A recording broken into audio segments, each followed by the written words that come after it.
We're just giving people a couple of minutes to join the webinar here, but thank you guys all so much for showing up to 2024 Franchise Power Up, where bold ideas spark growth. So people are joining in right now. We're just giving them a couple of minutes. Have some patience for all of the guests joining. I hope everybody's having a wonderful day and had a phenomenal Memorial Day weekend for the people in the US.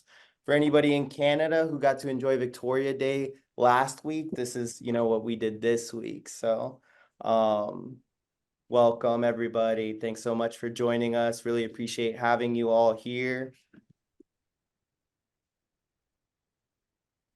We're just giving everybody a couple of minutes here. So we'll kick this thing off around 12:02, 12:03, let everybody start to join in. But like I said a little bit ago, it's the 2024 Franchise Power Up. Thank you so much for being here. Welcome, Conway. I see you. Looking forward to hearing from you. If you would all be so kind as to mute your mic unless you are a speaker in the first panel, we'll go ahead and unmute your mic as when it's your time to speak. Thank you so much. Awesome. It's 12:02. We'll give everybody another minute here. Guy, good to see you in the audience. Thanks so much for showing up. One of my favorite guys and one of the coolest names in the industry. Madalena, nice to see you.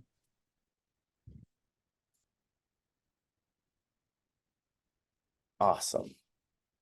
Great, guys. Well, welcome to the Franchise Power Up. So happy for you all to be here. Check the chat from time to time. Sergey is going to be dropping in where we're at and at what stage we're in right now.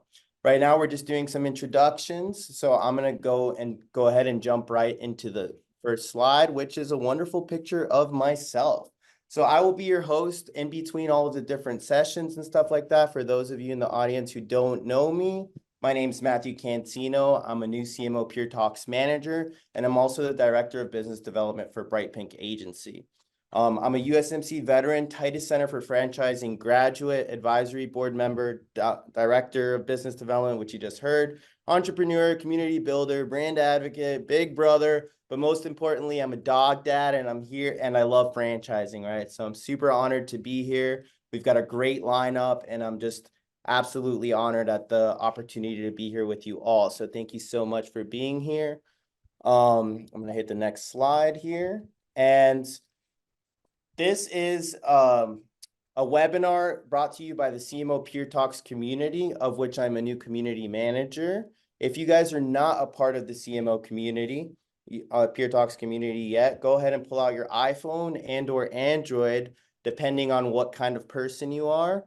And go ahead and scan that barcode right there. Join our community. We have a wonderful, wonderful newsletter that goes out regularly, and we host events just like this where we bring in people from all around franchising to educate and it really empower franchise marketers to become fearless innovators. And we give out some awesome stuff at IFA events. So if you guys are going to be in FCXC in Atlanta, we're going to be hosting an event there. We'll be handing out some awesome books. And I did hear that we might have some socks as well. So the socks, if you don't have any from a previous event, are to die for. They're phenomenal socks that we like to give out. So welcome, Tatiana. Thanks for joining us. So I'm going to go ahead and give the mic over to Alex. Alex, could you go ahead and tell us a little bit about yourself and Promo Republic? Matthew, thank you so much for the warm introduction. Great to see so many familiar faces and new friends. Quick introduction to myself. My name is Alex Harbinyoff.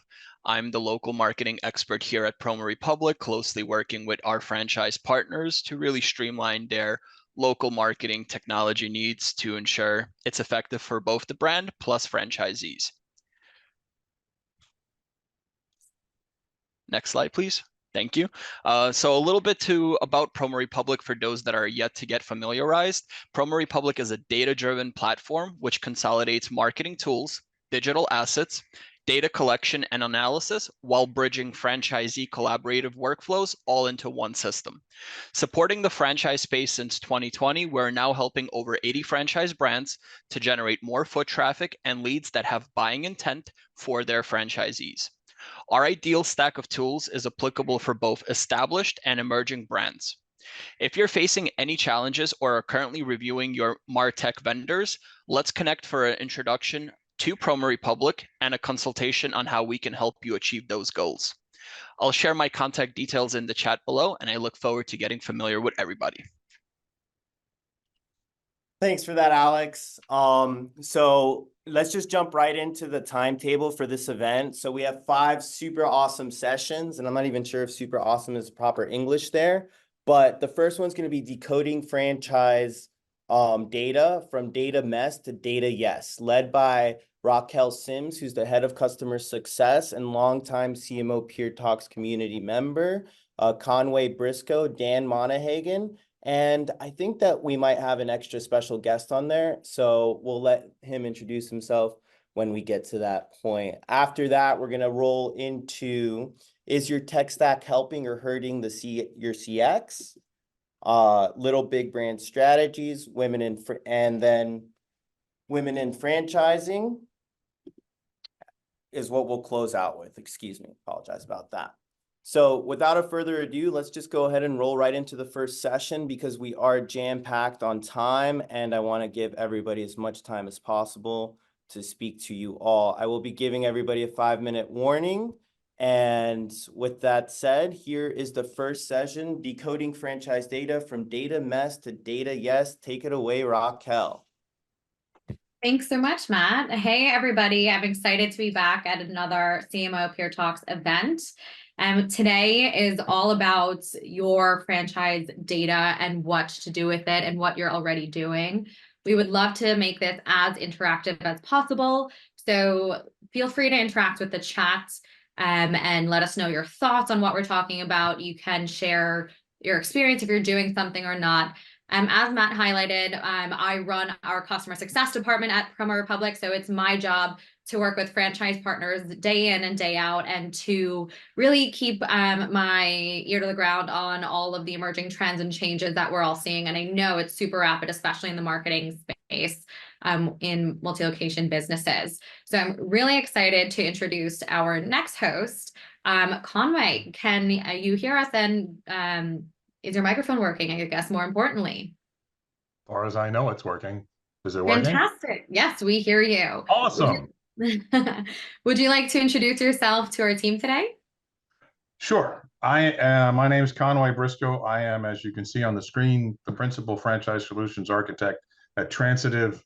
And at Transitive, we exist to guide franchises through their unique data and analytics challenges. So yes, from data mess to data yes. Love that. And our other panelist is Dan Moynihan from WSI. Dan, can you hear us or are you with us? I am with you. Can you hear me? Yes, I can. Thank you so much. Would you like to introduce yourself to our amazing panel that we have here today? Sure. So I'm the founder of WSI, a digital marketing agency that we've actually franchised. So we have franchised agencies around the world.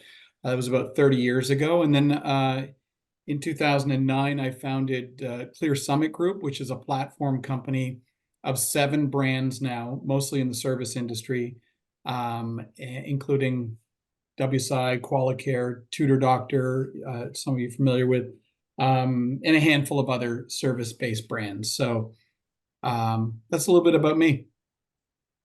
Fantastic. Well, thank you both, Dan and Conway, for being with us today.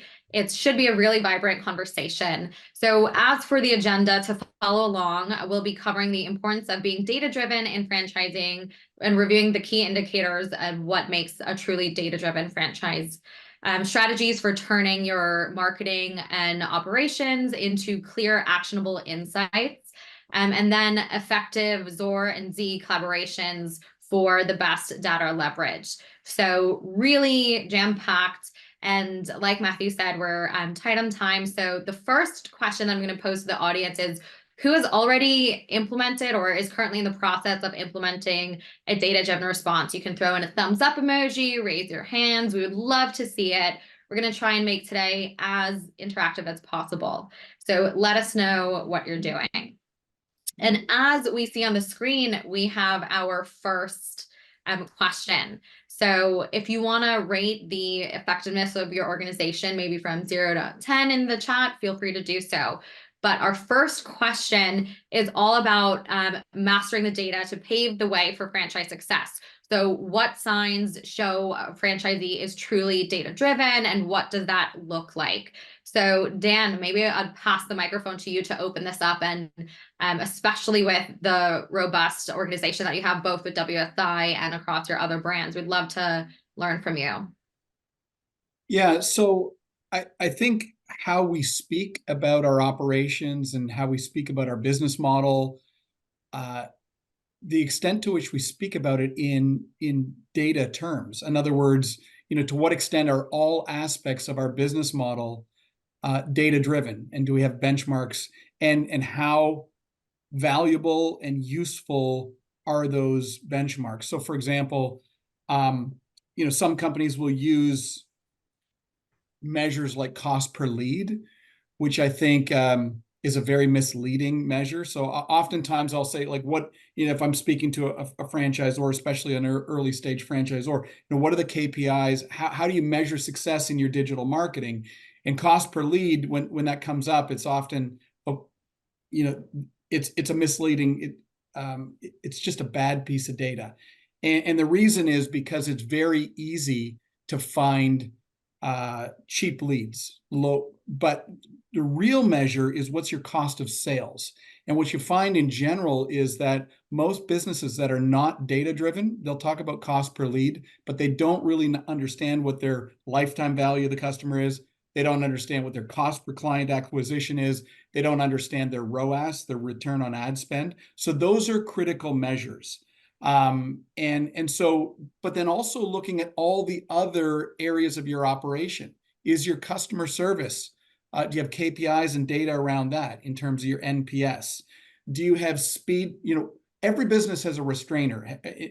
We have different restrainers. For some businesses, marketing is your restrainer, how you bring new customers in the door. For other businesses, it's labor. How quickly can we get new staff onboarded to meet the client demand? For other clients, for other companies, it might be cost of sales, cost of labor.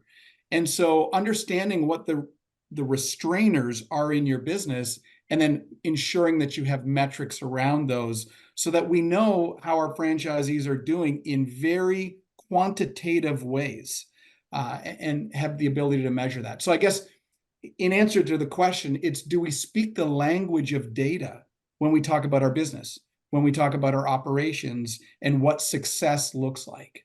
That's how I would indicate whether or not a company is data driven.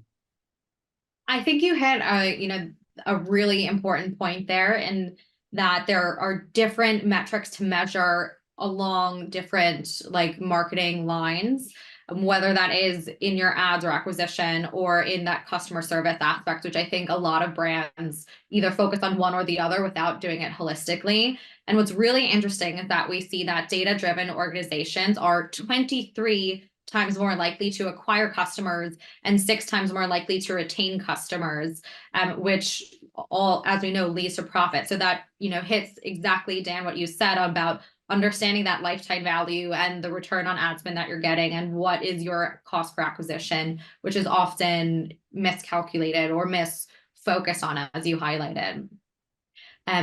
Passing the microphone to Conway, what about, from your perspective within Transitive, how would you see the data-driven franchise? We tend to talk about it in terms of where somebody is on their data journey. Like, are you aware that you have data? That would be like the very beginning of one's data journey. Yeah. And somewhere on the other side of the continuum, you have robust KPIs and reporting and dashboarding that's available to everybody all the time in real time. Most franchises are going to find themselves somewhere in between. So knowing where you are is half the battle. Like, can I access the data that's in the platforms that I'm using? And if I can, am I using that the way I really intend? Like Dan was saying, we can all look at cost per lead. That's going to mean something different from one business to another. And it may not even mean what you think it means. So how do we help people make sure they're accessing the data which is theirs in the ways that make the most impact on their business and on their team? Yeah, and just to add to that, Conway, you know, a lot of people don't realize that the most valuable asset they have in their business is not even on their balance sheet. You know, we have goodwill, we have trademarks, we have inventory and things like that on our balance sheet, but what about our data? And this was true long before generative AI came along, which has now just magnified that. It's just 10x'd it. But when you think about what you can actually do with your data, whether that's through, you know, email nurturing campaigns in your franchise development or in your customer acquisition journey, but just understanding the value of that data and what that can mean to your business. And it's just further magnified with Gen AI, what we can do, mass personalization at scale, et cetera, with data. Absolutely. And I think to bring both points together to essentially summarize, I think it's what makes a really great data-driven franchisee to combine both what Conway and Dan have highlighted. It's the consistent process of data utilization, whether you're just starting out your data journey and peeling back your numbers, or you're on the far end of the continuum where you have a lot of KPIs and dashboards, as Conway mentioned. So regularly checking data, analyzing it, and utilizing across the different levels and departments of the franchise, having maybe a tool or AI to rely on to help simplify that process and to ultimately make decisions off of the data. So it's not, you know, trial and error or guesswork, that it is something that is really going to bring you to that next level based on, you know, an educated hypothesis, so to speak. And obviously, as Conway mentioned, having clear KPIs and having something that matters to the business, like Dan highlighted, because we can easily get lost in tracking wrong metrics. So it's really all about finding the metrics that help move the needle of the business further down the line. So really, really insightful. Moving on to the next question in today's panel, we have: what smart strategies can franchisors use to turn marketing, CX, operational data, chaos into clear, actionable decisions? So it's essentially taking the gray and making it black and white. You know, Conway, would you like to lead us off on this one? Sure. So let's just say that to keep working off of where Dan started earlier, let's say your cost of sales is whatever it is for your franchise, your business. Step one is knowing that. Step two is, what does it mean that it's at that level? And then the step beyond, to me, in making clear, actionable decisions is, if I increase my cost per sale, what happens? If I decrease my cost per sale, what happens? Where do I project my revenue? Where do I project my costs? What does that data point mean to me, both now and going forward? And you're only going to be able to get through the chaos if you're very clear about what you're measuring. Because there are a billion things to measure.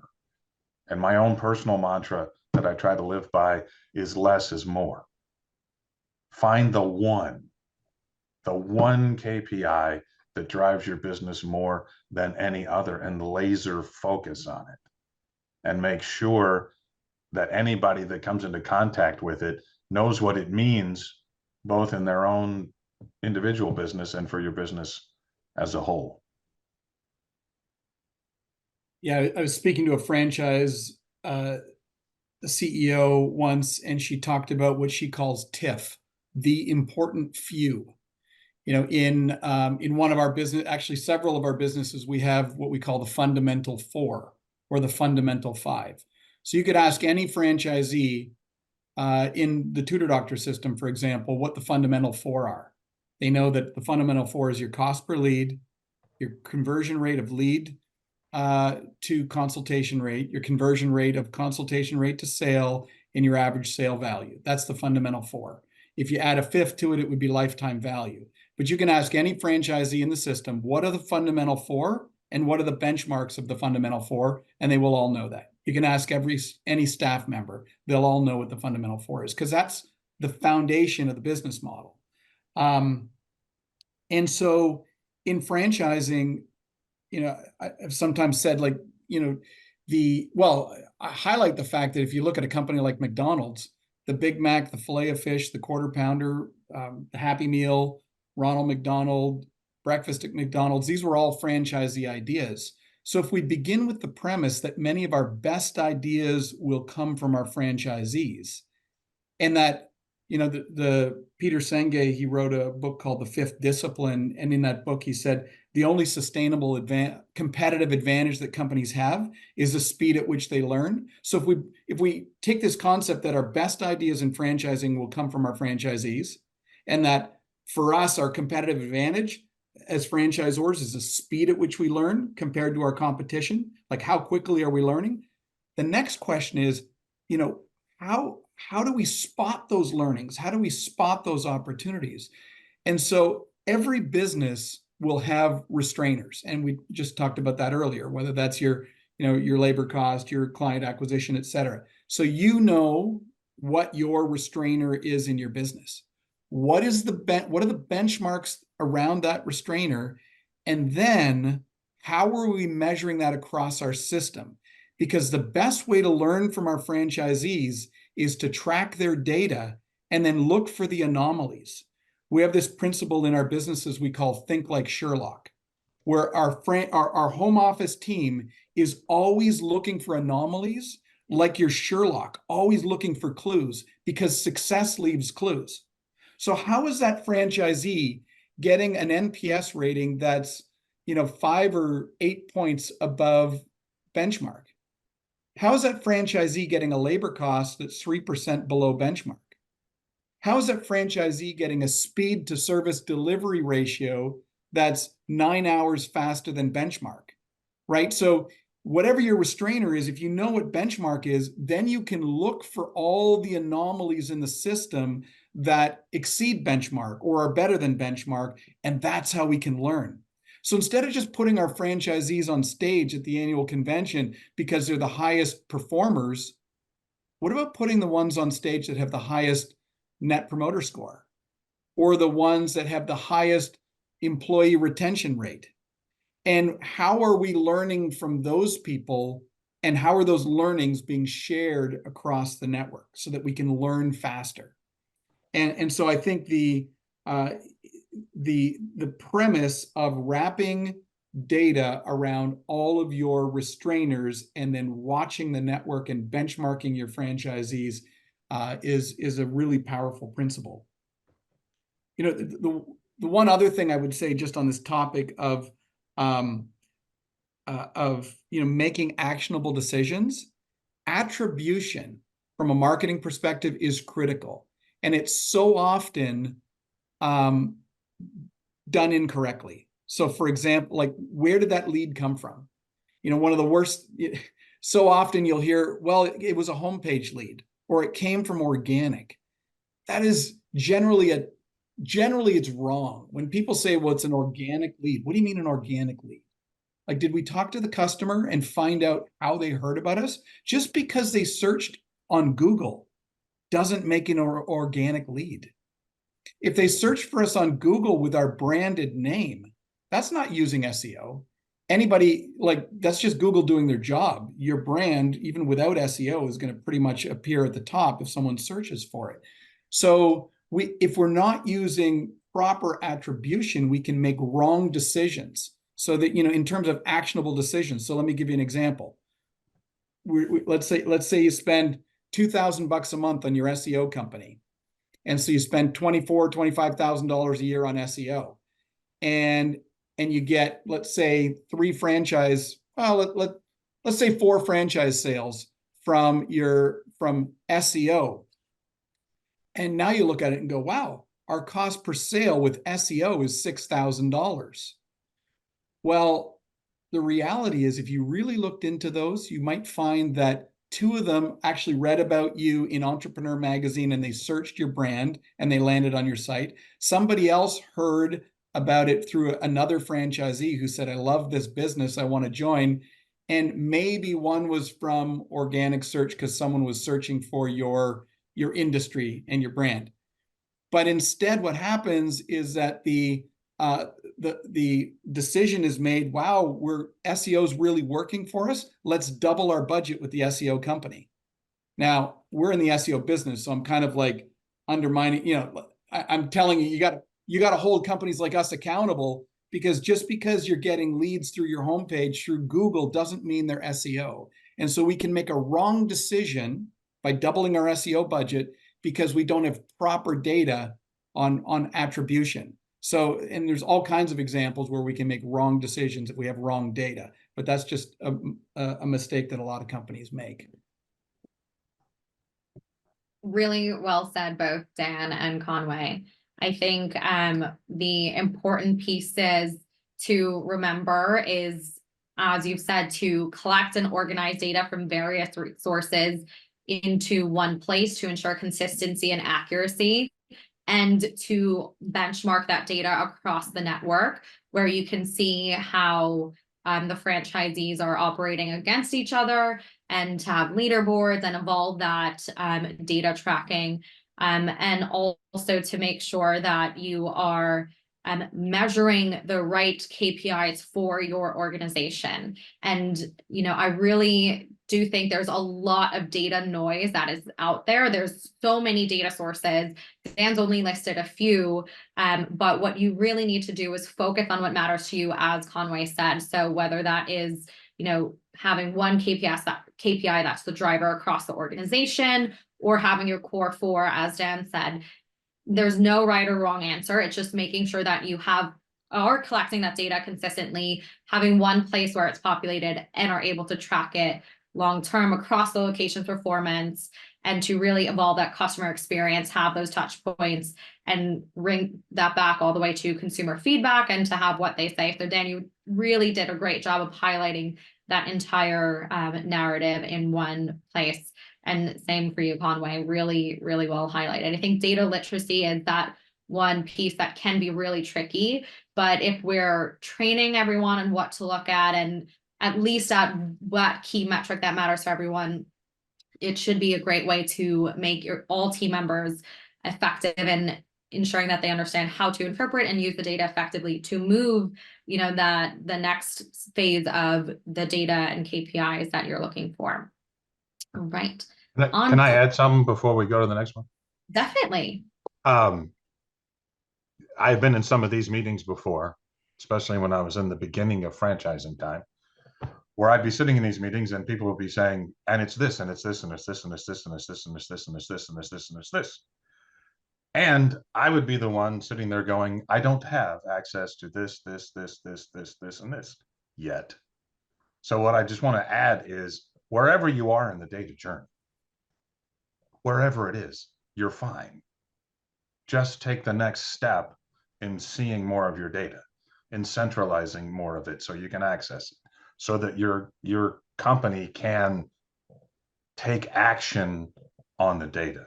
If you don't have it all in place, you're not alone.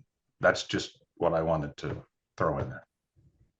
I think that's really well said. It's, we're talking about concepts at a high level, but if you're just starting out the journey, do not be afraid, Conway. I think that's a really important point, that nobody here should feel that they're behind the 8 ball on anything. We want to make sure that we're giving you the tools to start having these questions and to start thinking about, okay, what is my North Star metric that I want to move my organization to? And if you have more questions, we are, all here. I know our speakers are really helpful, eager to connect, and, we all, our team members, always have time to answer questions.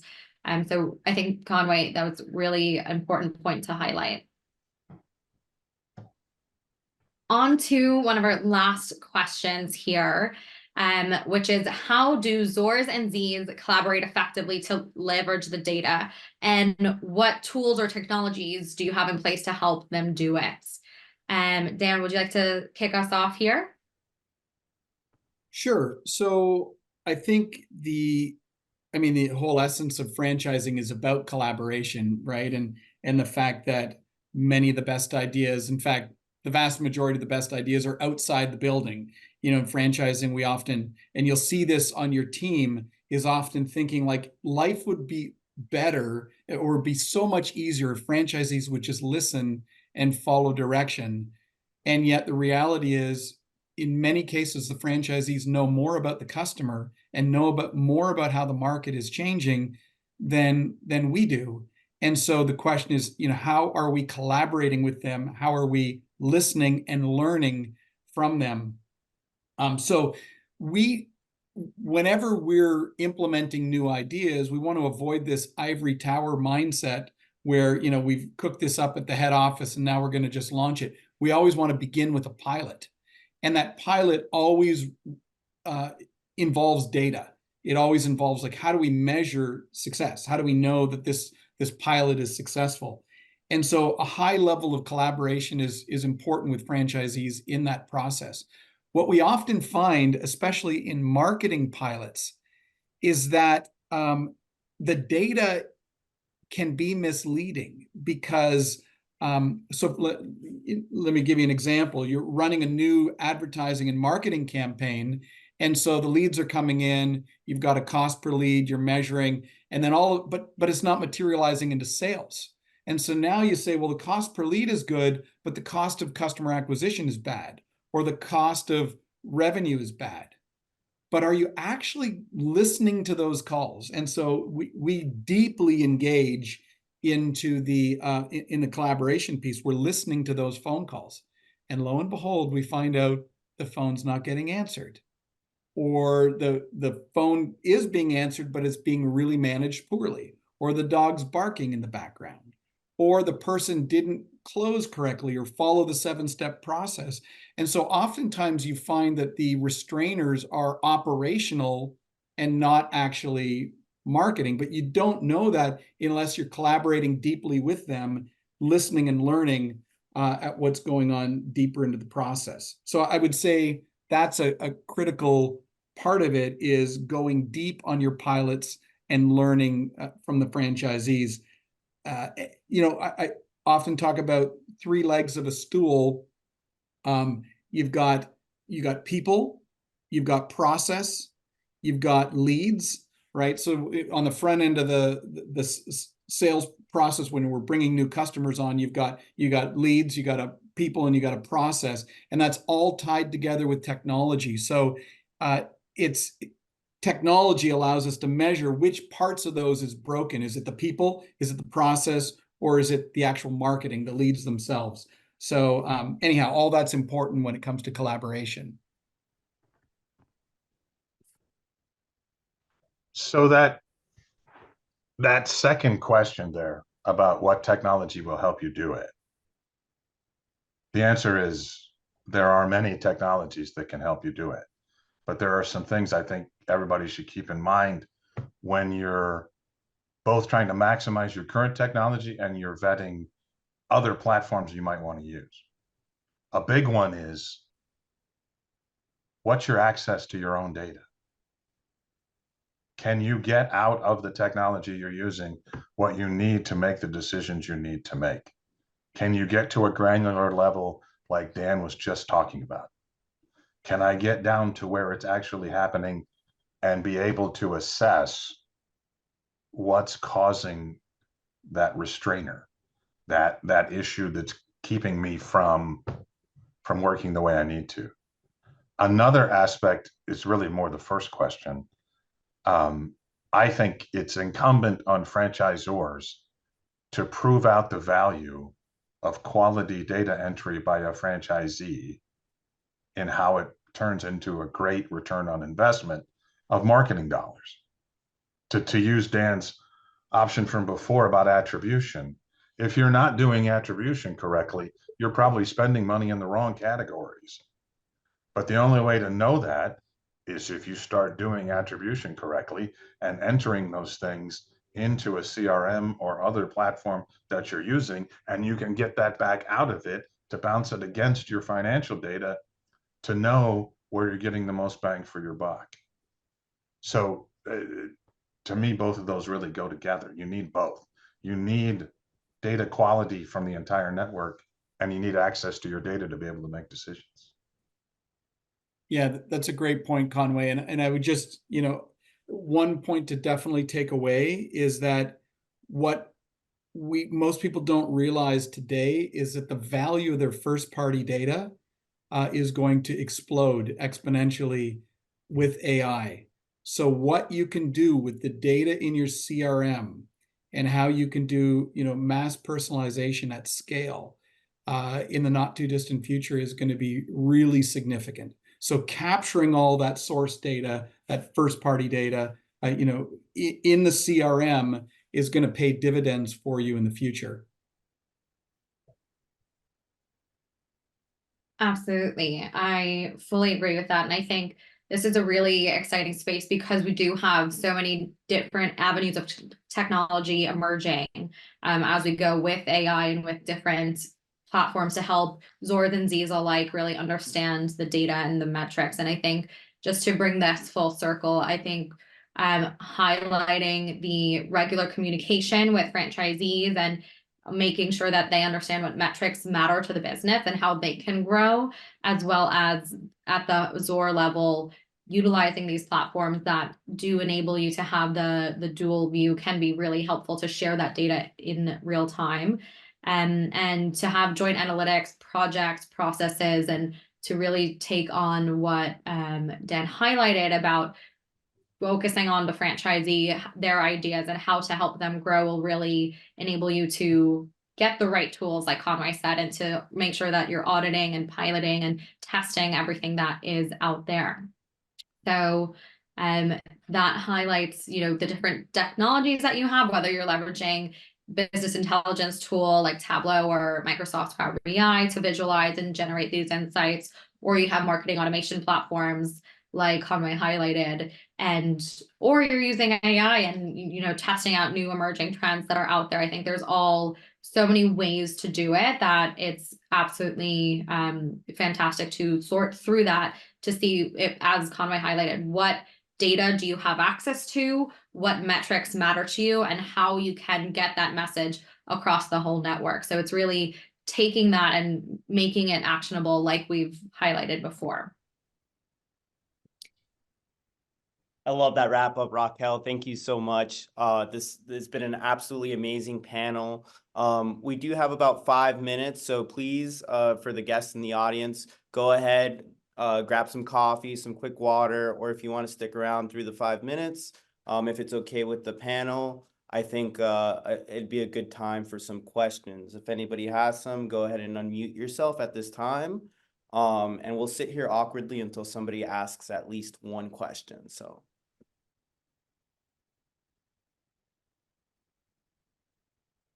Feel free to Thank you for that. unmute yourself if you have a question, or you can throw it in the channel. Both Conway and Dan are great minds, so this is an amazing time to pick their brains. Hey guys, it's Tim Tang with Hughes. I was wondering if you could maybe just share in your experiences kind of where the low-hanging fruit is, where a lot of franchises are just getting started in many cases. When you talked about the what was it, the fundamental 5 and the likes. In your experience, kind of if they could only do one thing or needed a starting point, where would you start?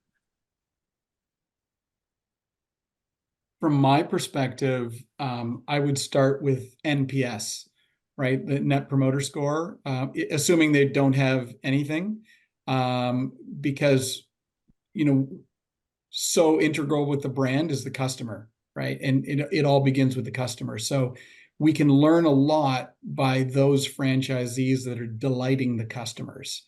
And, that old Peter Drucker quote that we can't manage what we can't measure. This really gives us the ability to learn faster when we can see who is delighting the customer.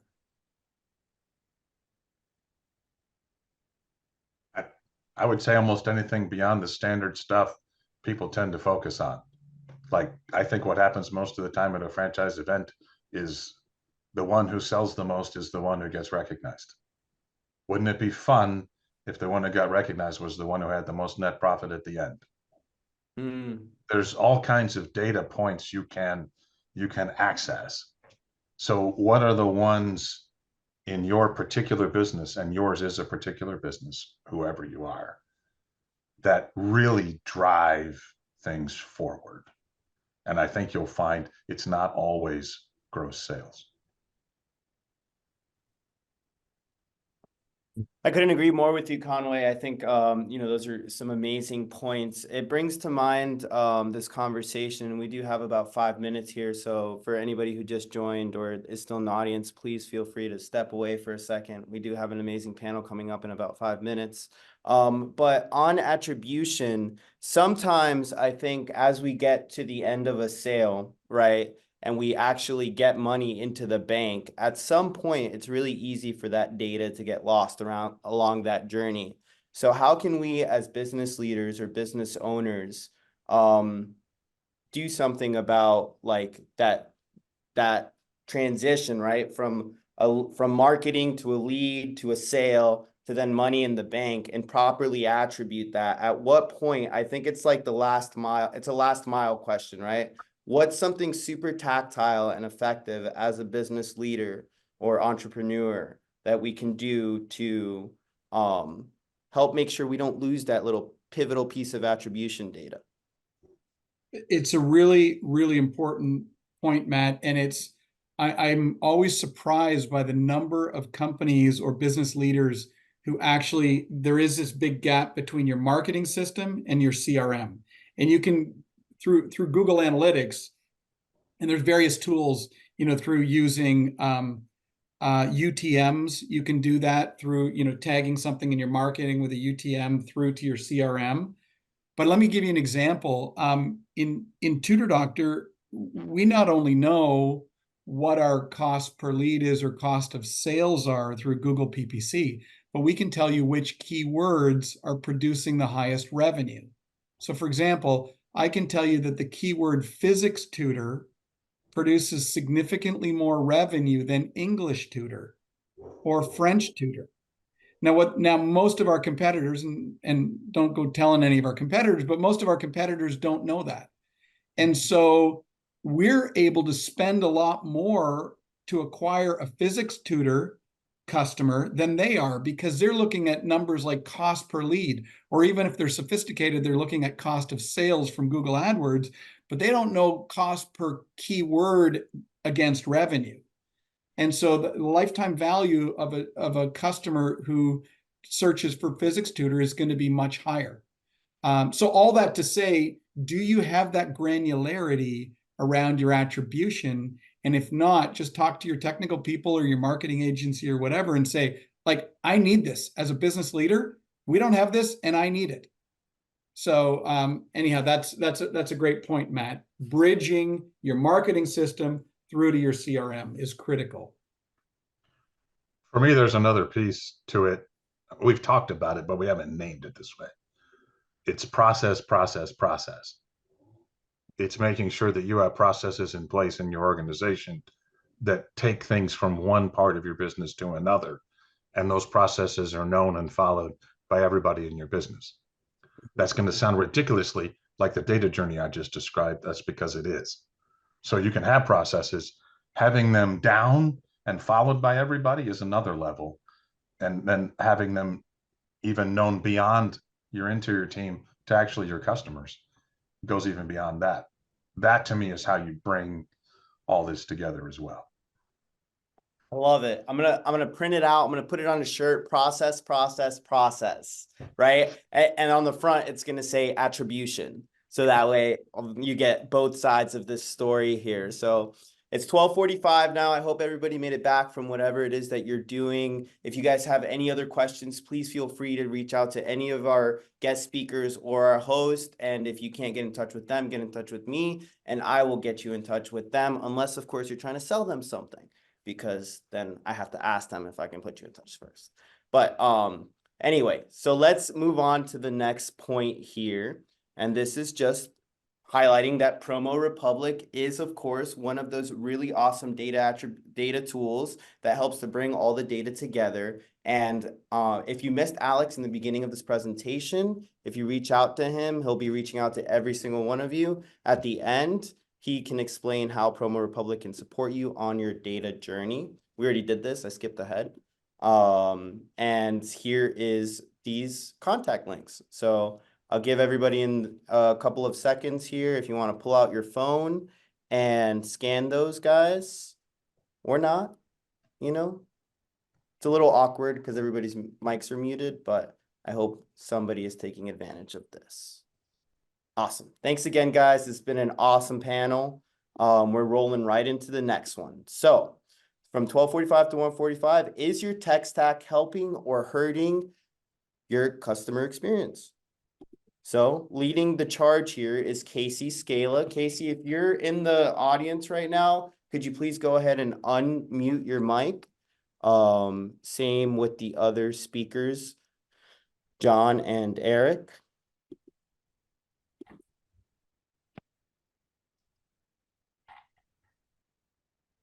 Are you with us, Casey?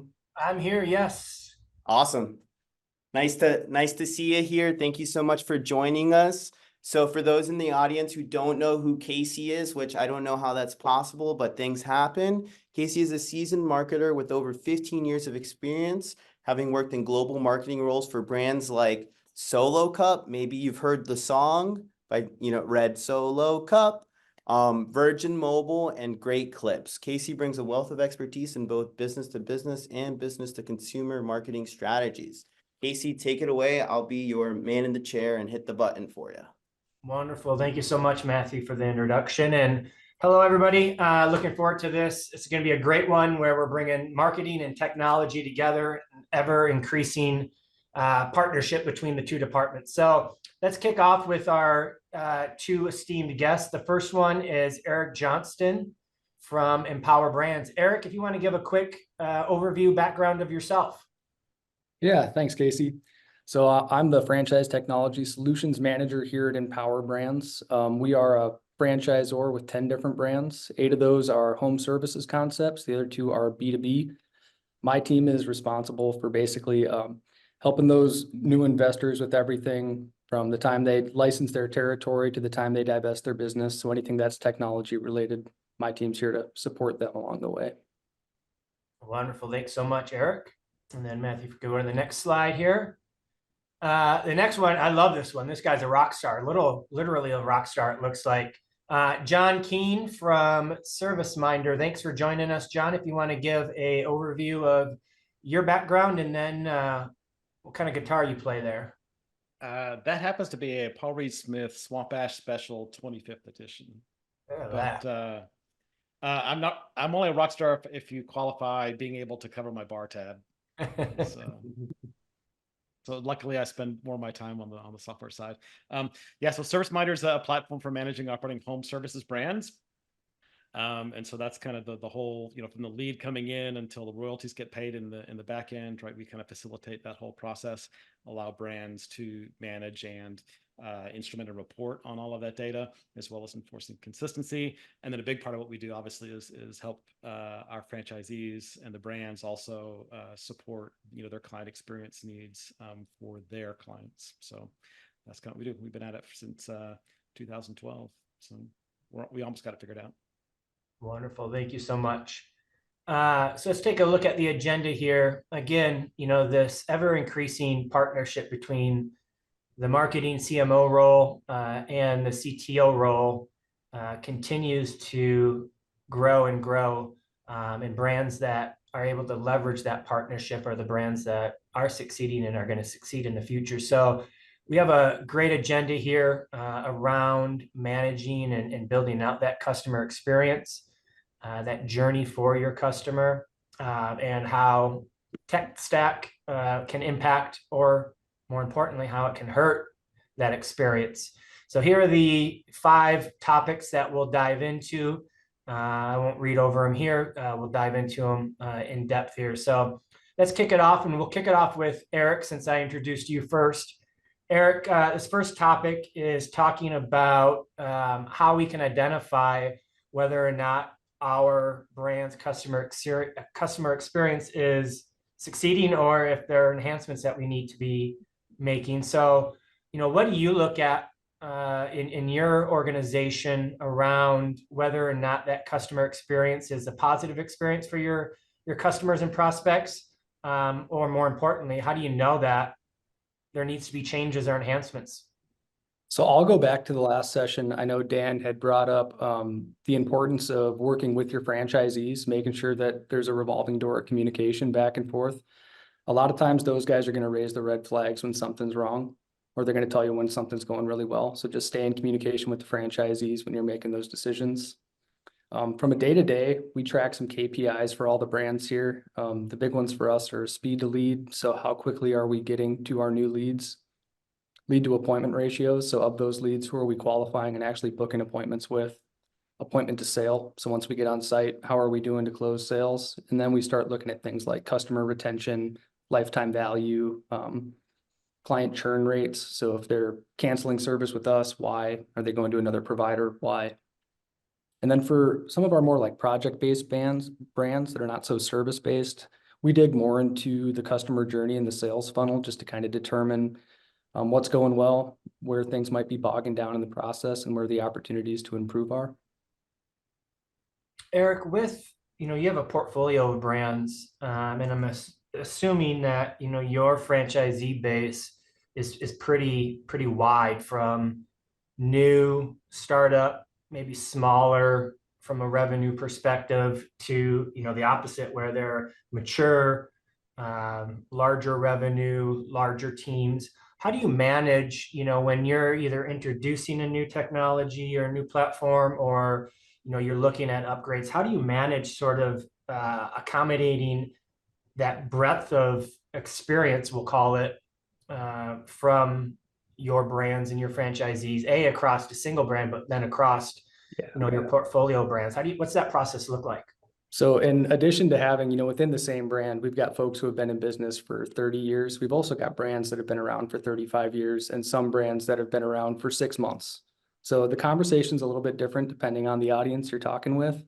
But for those well-established brands, we try and get folks from all walks of that kind of tenure. So we've got our experienced guys that are doing really well. They're helping the middle guys kind of figure out how to get over that hump. And then everybody's geared towards the new guys. How do we get the brand new franchisees ramped up so that they're contributing to the brand the same way that our other locations are? So I think our experienced guys, for the most part, they've got it figured out. They've helped us figure it out, and they have a really good eye towards what does a new franchisee need to succeed in this model. So we really rely on them. Perfect. John, what's your feedback? What's your viewpoint on ensuring that technology is running smoothly, it's bringing efficiencies, it's helping grow the business, and then what are some early indicators that you may need to pivot or evolve a little bit? Yeah, one of the big things we talk about from a client experience perspective is every brand at a base, but also just even within every industry, the client experience that the consumers are expecting is completely different, right? Especially if you're B2B versus B2C. But even within the B2C space, if you're kind of on the retail side, right, that client experience is going to look very different than if you're coming to somebody's home to perform some kind of service, right? If you need to go inside. And so, we tend to, obviously we focus on the home services side. And so what we try to focus on is, what does that consumer expect, right? And to a certain extent, it's almost like you want to tell them what you're going to tell them what you told them, tell them, and then repeat. You can almost not communicate too much to the consumer so that they know what to expect. And so then if you kind of follow that model, then where does your tech stack help you or hurt you, right? Does it enable all those communication touch points that you want to do? Are there new touch points that you want to add or enable? And does your technology solution allow you to do that? Some of the red flags to look for early on is obviously adoption, right? Are people using the tool? Are they turning it on? Are they letting it do its thing? But then secondly, how much manual process does it take to get things done? Like what's the recipe for a franchisee or someone who works for the franchisee to turn that part of the crank, right? If it involves them manually placing outbound phone calls or going over to a texting solution or, kind of manually copying and pasting data from one thing to another, then those are all things to look at in terms of, you know, eliminating that friction, eliminating that manual process, because anytime you introduce that, that's where the adoption goes down. People will just not do it because they don't have time. So automation is definitely a big part of enhancing, and then manual effort is definitely something that can be a detriment. Yeah. You mentioned something there I think is interesting, and you talked about kind of the customer's expectations. So I'll throw this back to you, John, and then also I'd like Eric's feedback on this. How do you balance the customer feedback and the customer expectations versus franchisee feedback and expectations on how they may think or feel they want the process or experience to be? How do you balance those two things?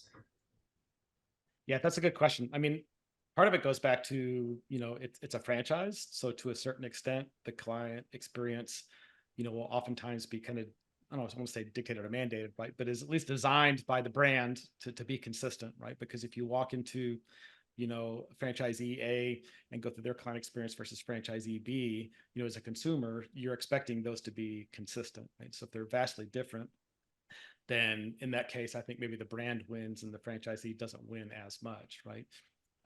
But in terms of balancing what the client's looking for, I mean, you really have to look at, I mean, I would say to franchisees, like, what if you're the consumer of your service? What would you want, right? Would you want to know they're coming tomorrow?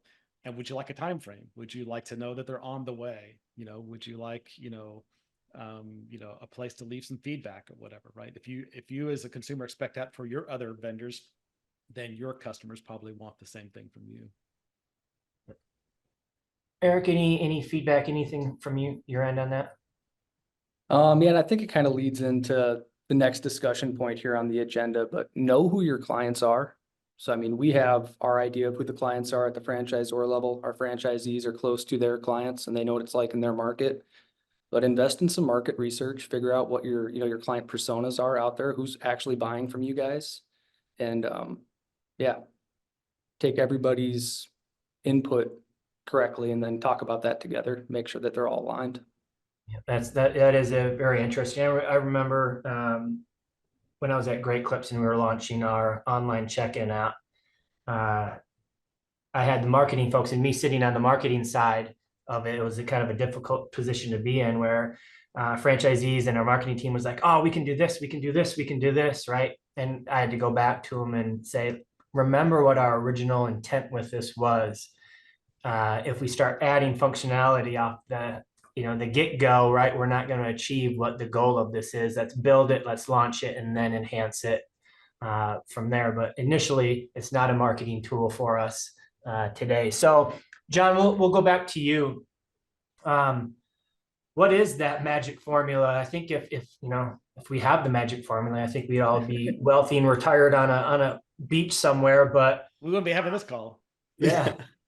What are some of those elements of building from success and ensuring that you have, whether it's in building out the roadmap and the go-to-market strategy, or the enhancement, updating functionality of a tech stack? Yeah, I think Eric kind of touched on this a couple of times, and that is it's kind of know your customer, right? Whether the customer is the franchisee or the customer is the clients of the franchisees. You have to start with kind of what is the expectations at both of those levels. And then once you have that, then you want to go and evaluate, how well are you able to execute on those expectations, right? So if it's a communication strategy or a reporting strategy or an analytics solution or whatever, do you have are you capturing the data you need to be able to do that? And then B, do you have the technology to execute it? For example, if your process is going to use text messaging to notify customers, do you have the ability to text or not? And so as you kind of run through those and make sure you have the things, then that's probably step 2. And then the third piece of that is then part of the formula is, again, to kind of measure, right? So measure engagement, measure utilization, measure what consumers or the clients do with those interactions. Do they respond? Are those within? He froze there. Eric first and go back. All right, perfect. Eric, when you're looking at, whether or not your tech stack's, bringing the efficiency and the growth and the value that you're looking to achieve, how do you define, what that success is? And then again, how do you ensure with, the breadth of the brands and the breadth of the stakeholders that you remain true to that original intent so you do set yourself up for success?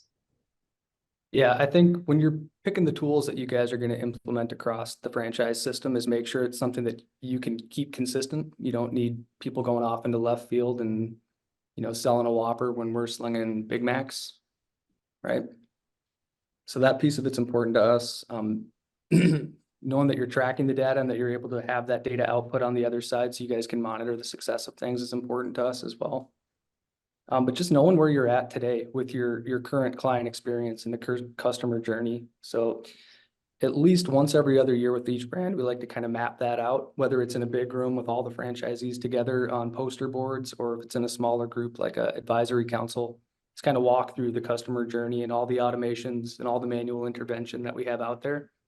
Once we kind of understand where we're at today with something, we can start attributing some emotions that we'll put those on the client. But when you get to this point, maybe they're starting to feel a little nervous about making a decision. What can we do to inject a new tool or a new process into that client journey when they start to have the negative emotions? How can that kind of help us define what the enhancements need to be to the tech stack?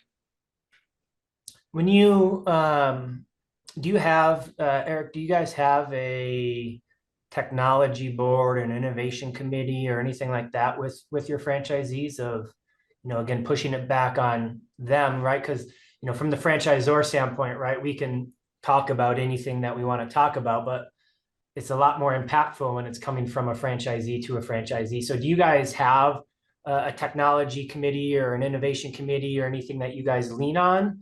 Or is that always driven from the franchisor perspective? So we do, and it's less of a committee, a standing committee, and more of a task force where we have our advisory councils who are, the 7 or 8 franchisees that have been voted in by their peers and by the brand team. We kind of let the issues bubble up and get filtered out through that group. And then once the brand team, the FAC is aligned on what the priorities are, then we'll kick off a specific task force to go and solve that issue. So it's just, for us, it's been more productive to kind of hyper focus on those meetings, set a deadline, set a goal, and work through it that way, as opposed to just have this open-ended task force that meets every other month and talks about whatever's kind of hot button. Okay, perfect. Let's go to the next slide, Matthew, here. So the $1 million question, what does success look like, right? I think, everybody would agree that we can measure whatever we want to measure. The amount of data that we can collect is pretty vast. But how do we know that we're measuring the right thing? And then how do we communicate that success? So Eric, we'll turn it back to you and then go over to John. And again, it's a broad question, but how are you looking at success and how are you defining success right now? Success is we're making a lot of money, right? Right. We got people buying into the brand. People are selling their businesses for a good return on their investment over their tenure of the business. But really, looking back to see the success of the tools is, are they being adopted, right? So what's the utilization of those tools? Are we overcomplicating things, or maybe we just missed the mark on what we were trying to solve and how we were solving it? Yeah, and then just the regular KPIs that we're tracking, making sure everybody knows what the data points going into a profile are and how that's going to be used on the back end, so we can monitor success of new initiatives, figure out what the baseline is and what kind of growth we're expecting to see or kind of metrics we want to see on the other end. How do you balance that success with the customer experience? So, let's say there's an existing technology in place that, again, is driving, the desired results, at least from the franchisor's viewpoint, but you have feedback from the franchisees of, hey, we need to add this, we need to pivot here, we need to bring in this. How do you kind of balance those two potential counterpoints? So a lot of times we'll take, an idea from the franchise system, or even from somebody here at the franchisor side, and, create a pilot group, a smaller focus group that you can implement out there and see if you're getting traction on that side of things before you decide to, upend somebody's season with this new initiative when they're in the middle of summer and their busy season. So we always try and roll out new initiatives for the brand when things are slowing down. A lot of our, home services businesses are very seasonal. So between November and February is like our time to actually implement, train, get some feedback, get stuff rolled back out. And then once we get into March, kind of people stop engaging with the newer initiatives that are out there in the system, and they just want to run their business and get through the day. And then next fall, we'll talk about it again. Perfect. John, your brand there, right? Are people showing up? Are they doing the job? Are they getting paid? Is the communication working? On the surface, it might sound pretty straightforward on what, the metrics of success would be for ServiceMinder, but, how do you, define and communicate what success looks like on your end? Yeah, I think what we try to communicate to franchisors and franchisees as well is one of the key things to measure is, are the franchisees making more money as well, right? So you need to not only deal with top line revenue, right? Are their revenues growing? That obviously has an indirect effect for the brand because that drives royalties for most brands. But step one is, are the tools helping the franchisees, produce more revenue? And then the second side of the equation is it helping them, operate more efficiently, right? Are they making more money, right? And a lot of times franchisees almost care more about that than the top line. But the key metrics there have to derive, is the product cost effective or is the solution cost effective? If it introduces a bunch of manual effort, then that's expensive, right? So you have to kind of balance. Does it help eliminate manual effort for something they did before, or does it help them do something that they have to do more efficiently, or does it help drive top line revenue? And if it does those things for the franchisees, then as long as it meets the brand's requirements as well, then I think you can call it a success. With again, the difference between a new beginning franchisee or a franchisor or a young franchisor, John, in your instance, versus, a mature franchisor model, is there any, difference or variation, at least in the beginning and the onboarding that you see of, yeah, we want to drive top line revenue for the organization. Let's not maybe focus on profitability today. We got to get there. We got to walk before we run. How do you manage those sort of expectations?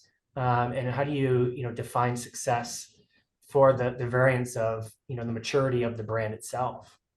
Yeah, I think, brands that are just getting started, or even franchisees that are just getting started, there's almost a limitless palette of choices of things to go do.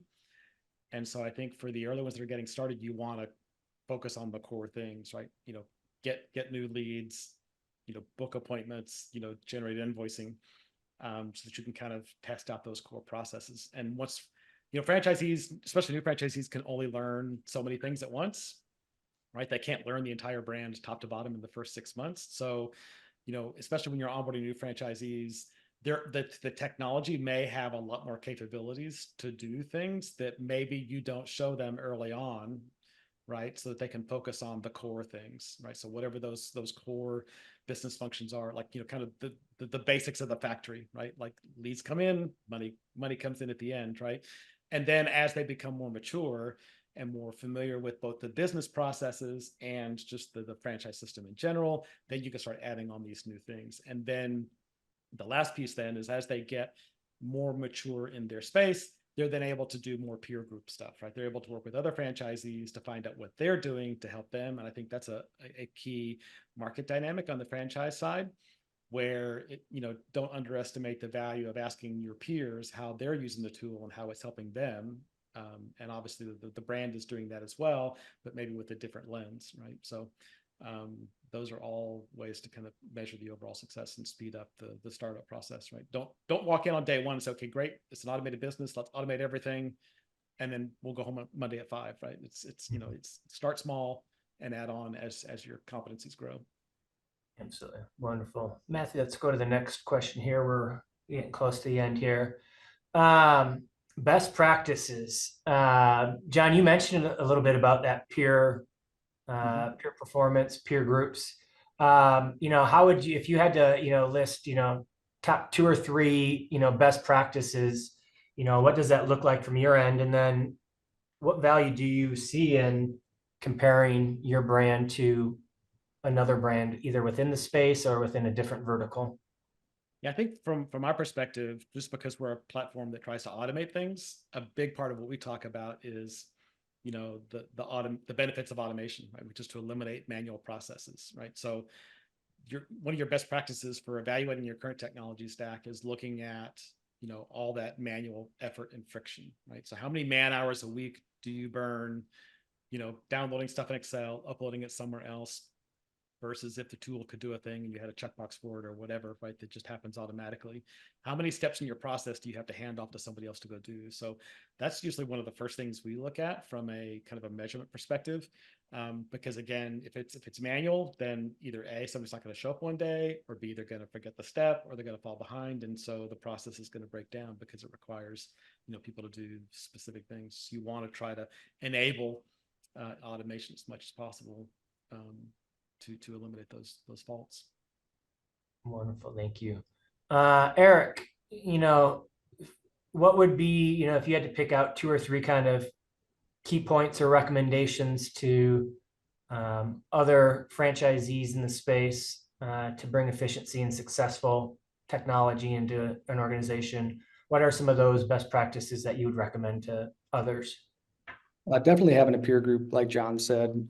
Empower Brands being the company that it is, we've got those 8 residential brands that are pretty well represented across the major markets. We try and connect those owners up front, right? So an owner of Architect who's been in business for 15 years is now getting a new Wallaby location that's opening down the street from them, making sure that they're starting to build those relationships up front.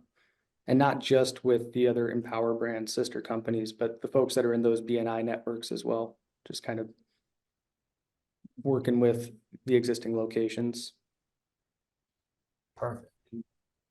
And then last question here, and Matthew and Dario, we're going to run a little bit over, but I trust that you'll give me 1 or 2 more minutes here. 2. How do we know if what we're doing is if we're maximizing what we need to be doing, or if we need to be kind of digging a little deeper? Eric, we'll kick off with you for this one. And then again, it'd be great if you had any hurdles that you experience with your multiple brands there. But how do you know if you're doing what you're supposed to be doing, or if, hey, we need to get a little bit deeper and a little bit more tighter on some of our actions? Yeah. So we get pretty bogged down in the minutia of whatever initiative or customer journey or client experience is for the brand. So it's nice for us every month we have a, confirmation day, discovery day, E-Day, where I get to sit in a room and kind of talk through with a brand new set of eyes what the customer journey looks like, what the main data points are, what kind of reporting we're looking at on the back end of things. So it's nice to see the reaction of somebody across the table who's heard nothing about the brand. And if they're able to follow along with me and ask some engaging questions, to me, that means like, all right, it's clicking, we're on the right path here. On the other side of things, the red flags for us is engagement, right? So if it's not resonating with our owners or their teams, then we've either missed the mark on what we're trying to solve and how we're solving it. Maybe we've overcomplicated the solution, or we've just failed to get the proper input and buy-in from our advisory councils and our franchisees. Wonderful. John, on your end, when you're implementing some of your platform within some of these brands, is simple bad? Is sometimes, making it basic and simple okay? And then, how do you know if you are kind of overstepping sort of that comfort efficiency standpoint when you're bringing on applications and functionality into the platform?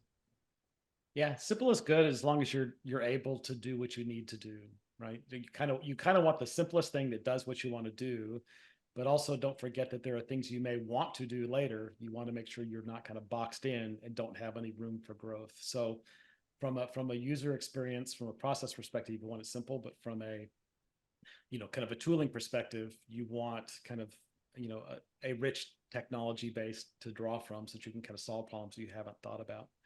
One of the things I would kind of highlight in terms of the overall process to implement technology, is we've said a lot of things here, and a lot of it sounds pretty basic. You just have a group, you have a meeting, you make a decision, and then it just magically happens. There's a lot of work that goes into rolling out, big systems. You have to deal with data migrations, or if you're rolling out a new communications strategy, somebody has to go design all those messages, all those communications, right? So what are you going to send to consumers? What is it going to say? Never underestimate and don't under budget the amount of time it takes to kind of go through all of those steps in the client experience, because somebody's going to have to look at every single one of those to decide, we want it to say this or we want it to say that. Is this on brand or is this off brand? And those are all things that I think people kind of inherently, when they get excited about moving forward, kind of overlook some of the effort that's required for some of those things. So that's kind of my red flag is if you think it's going to go super easy, make sure you think through the whole steps and what all you have to do to make it roll out. Perfect. Last question here before I turn it back over to Matthew to do his thing here. Since, CMO Pure Talks, a lot of marketers, in the group and on the call here. John and Eric, if you had one piece of advice of a marketer working with technology to make sure that relationship is impactful, what would that be? John, we'll start with you. I would say focus on kind of the data journey, right? So you want it to kind of flow as seamlessly as possible from, that first ad impression or that first direct mail postcard or from that first, phone call or coupon interaction all the way through to the end result, which is, revenue to the bottom line. You want to be able to kind of trace and audit that all the way through to verify that you can measure the levers and make the changes that you want to make. Perfect. Wonderful. Eric? Yeah, I would echo that. Same. Make sure, as a marketer, you're working with your your tech folk, your vendors out there in the world. They understand what the output is you're looking for, so you can monitor these things, making sure that the data is flowing through correctly, so you have that on the back end. Wonderful. Well, this has been great. Matthew, I'll turn it back over to you. I don't know if we have time or questions coming in, or if you want to say anything to wrap it up here. No, the main thing I want to say to you gentlemen is thank you. I hope that everybody in the audience enjoyed it. If you guys did have any questions, we do have the next session bumped right up to here. So I just ask that you guys go ahead and scan to get in contact with any of these fine gentlemen. It was I have tons of notes and I'm going to be digesting for a while here. One thought on what John was saying with always planning, if you're going to implement a system, the devil's always in the details with those things. So I couldn't agree more with what he said with that. And, I hope that everybody got as much value as I did from it. So with that said, Professor Hayes, if you're in the audience, go ahead and unmute yourself, and Aaron Harper, do the same.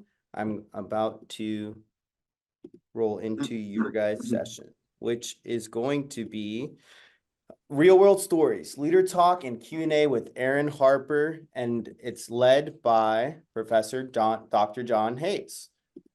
So if any of you in the audience are unfamiliar with Dr. John Hayes, he's an internationally recognized speaker, a business coach, and Amazon bestseller. He helps franchisors and franchisees reduce costs and increase profit with 40 plus years of experience as in franchising. Some of you guys might be familiar with the brand Homevestors or We Buy Ugly Houses.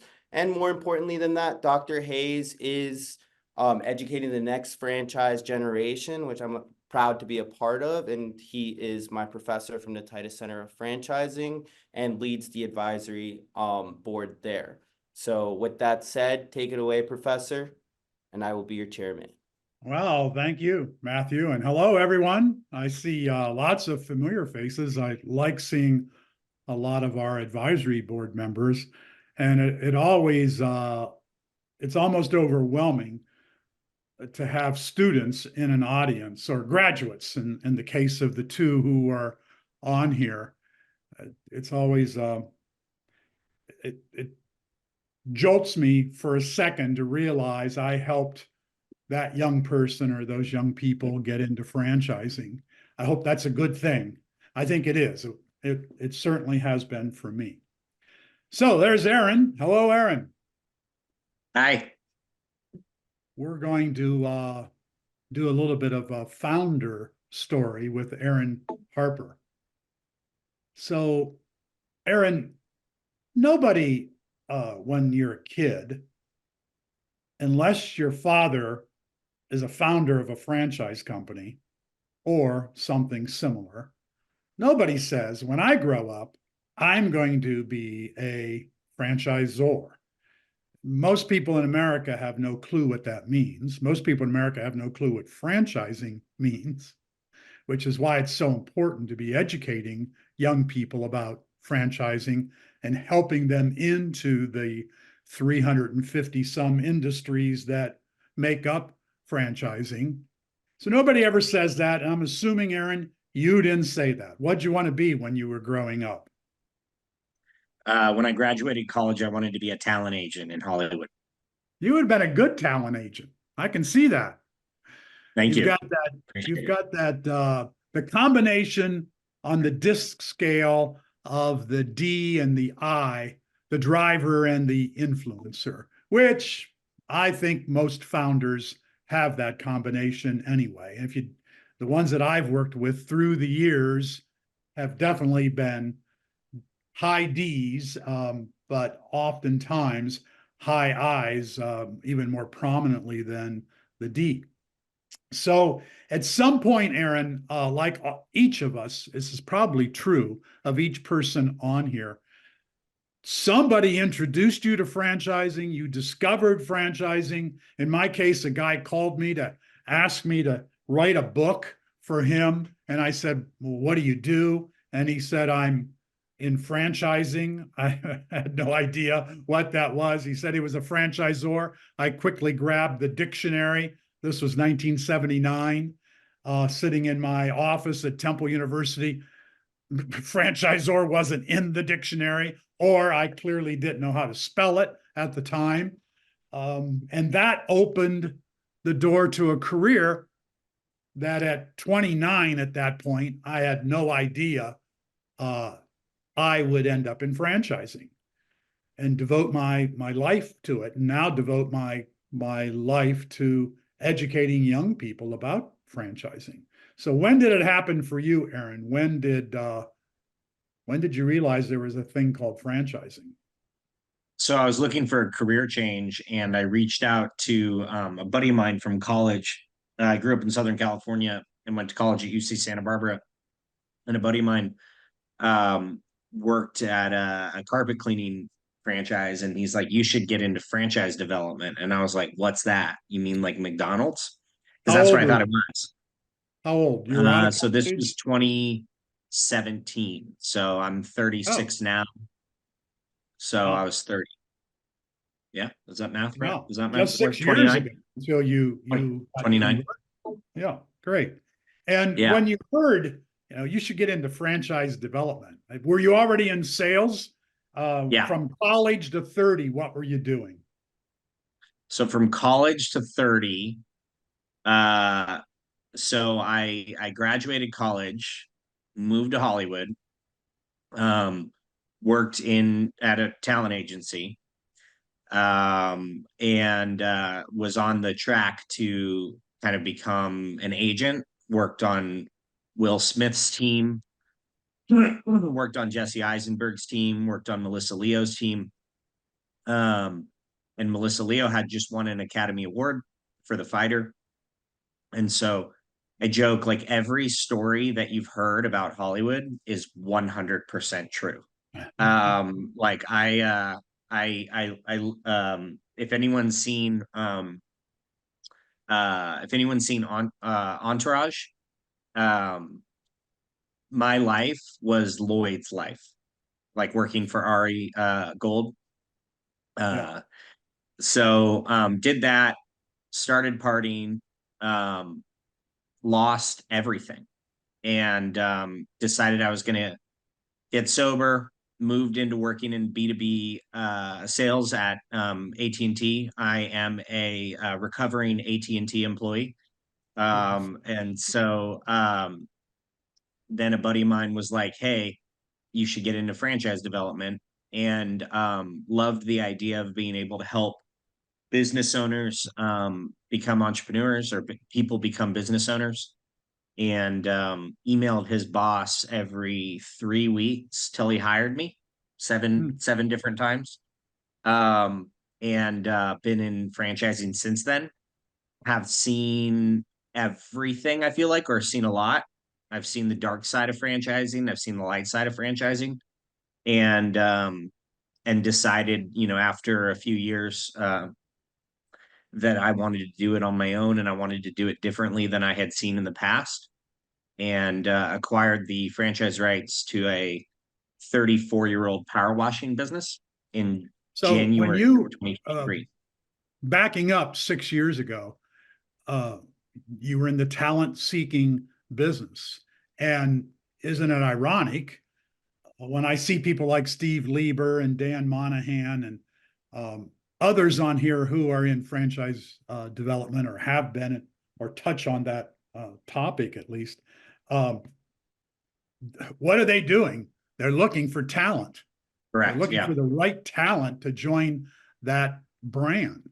And so you already had some good education that would help you in franchise development. And did you join franchise development in a carpet cleaning franchise? Yep. Working for ChemDry. Okay. All right. Great. That's right. So did you equate it at all to, okay, this is a matter of finding the right person, and it's got to be a person who has certain skills and wants to follow a system. That's a skill that people don't think about very often, or in the right way, because we have a lot of franchisees who don't have that skill, and this results in tragic ends to many careers. Yes and no. The ability to help people become business owners was a lot less arduous than kind of dealing with really intense personalities in Hollywood. So it was like calm in comparison. In retrospect, dealing with franchisees is almost similar to dealing with really big actors. Like, they're just, insatiable at times, right? We've all been in franchising long enough. But I was on kind of the tail end of a private equity turn, and so the need to sell units was less important than who you were selling them to, if that makes sense. And I didn't know that. Let's talk about that for a minute, since you bring it up, and a lot of this goes on. You didn't have a lot of pressure on you to just sell a franchise. I had a lot of pressure. Okay.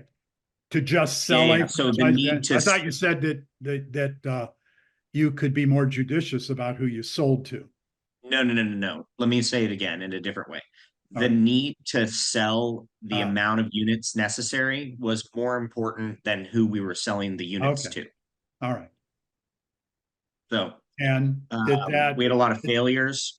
We had a lot of kind of a lack of support infrastructure that was disheartening, and I candidly almost left franchising. Yeah.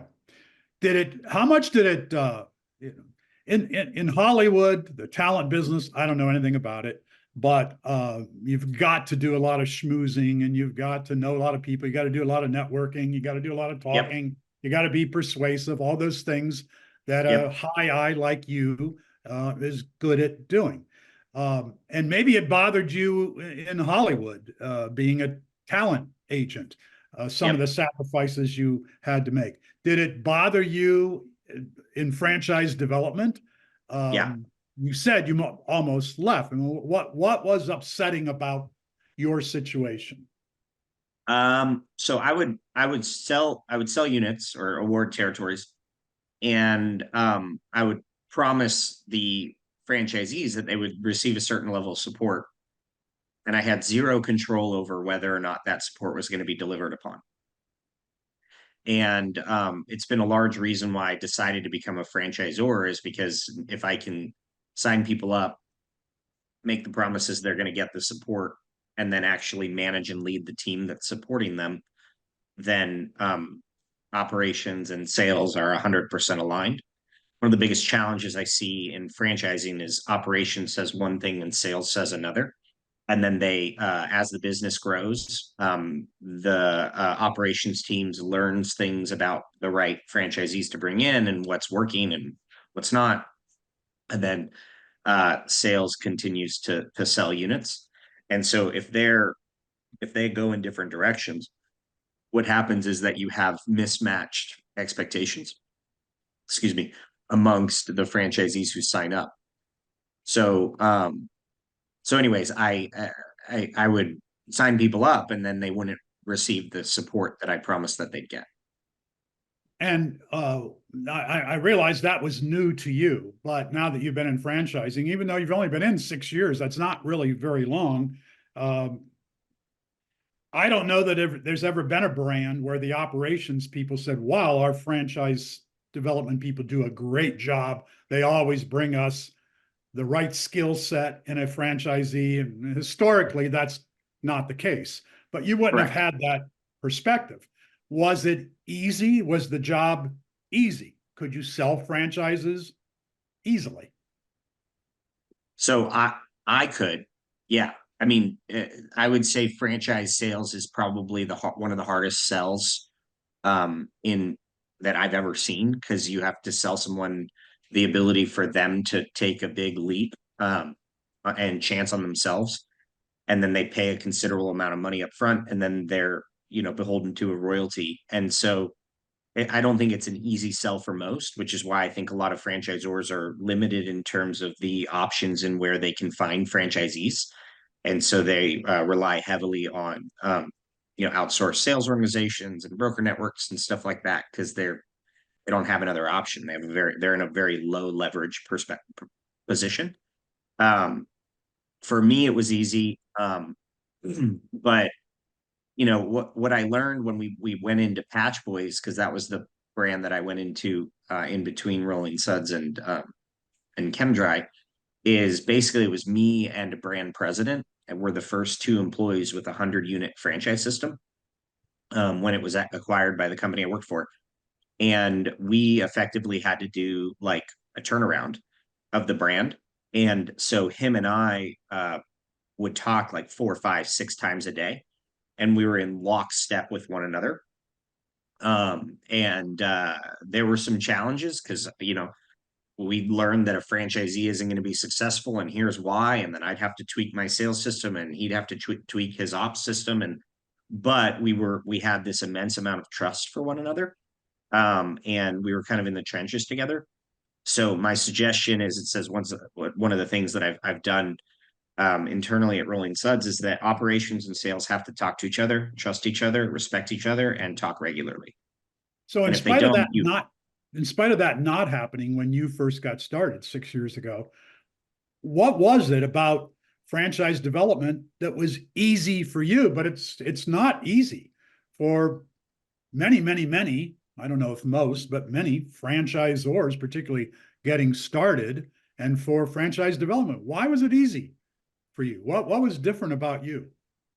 I don't know what was different about me, other than than other people who can award territories and sell units. I mean, I have an innate ability to influence people and help them make decisions that they find is their decision, versus like trying to sell. And I worry that, like, when a franchise is being sold to someone, they're being sold on a belief that they're going to receive something that they might not end up getting.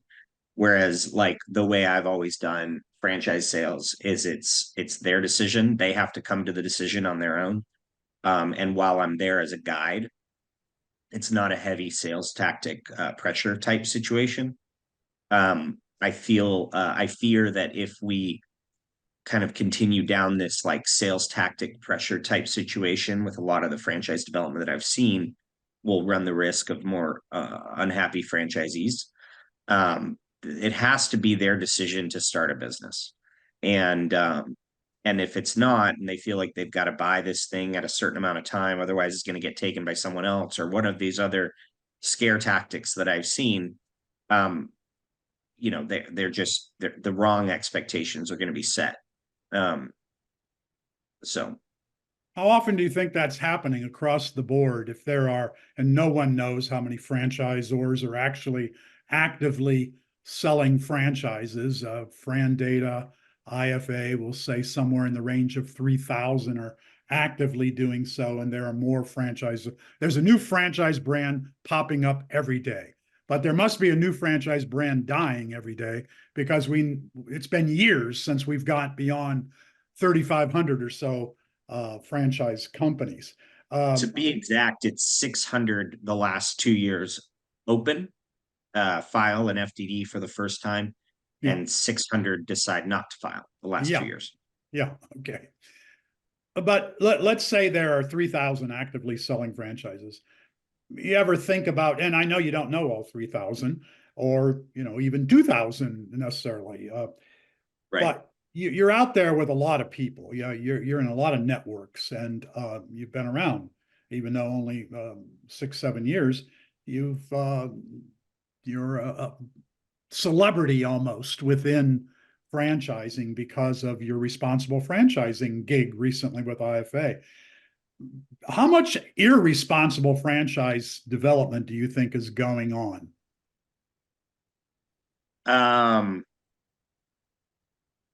People are going to disagree with me, but I think the majority of the franchises that are being sold within the franchise sales organization community are being sold irresponsibly.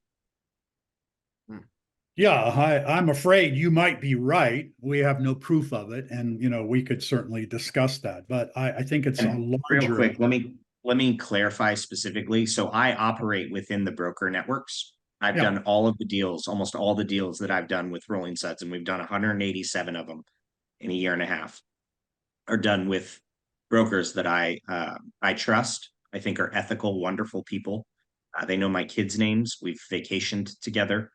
And the reason I know that franchises are being sold irresponsibly is they call me a year after they signed someone up, and they told that person, because the brand or the FSO or whatever told them that they could sell the units as absentee. They're getting calls from these franchisees saying that they bought 5 territories, they never left their job, they were never willing to leave their job, and they lost everything. And now they're trying to sell their territories, but they have no ability to sell it because the business has no value. And so I believe that franchises are being sold irresponsibly.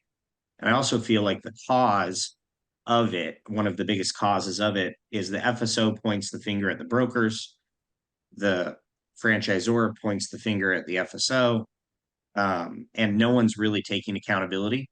But the fact of the matter is everyone's misrepresenting the opportunity. So someone has to take ownership of the issue. Okay.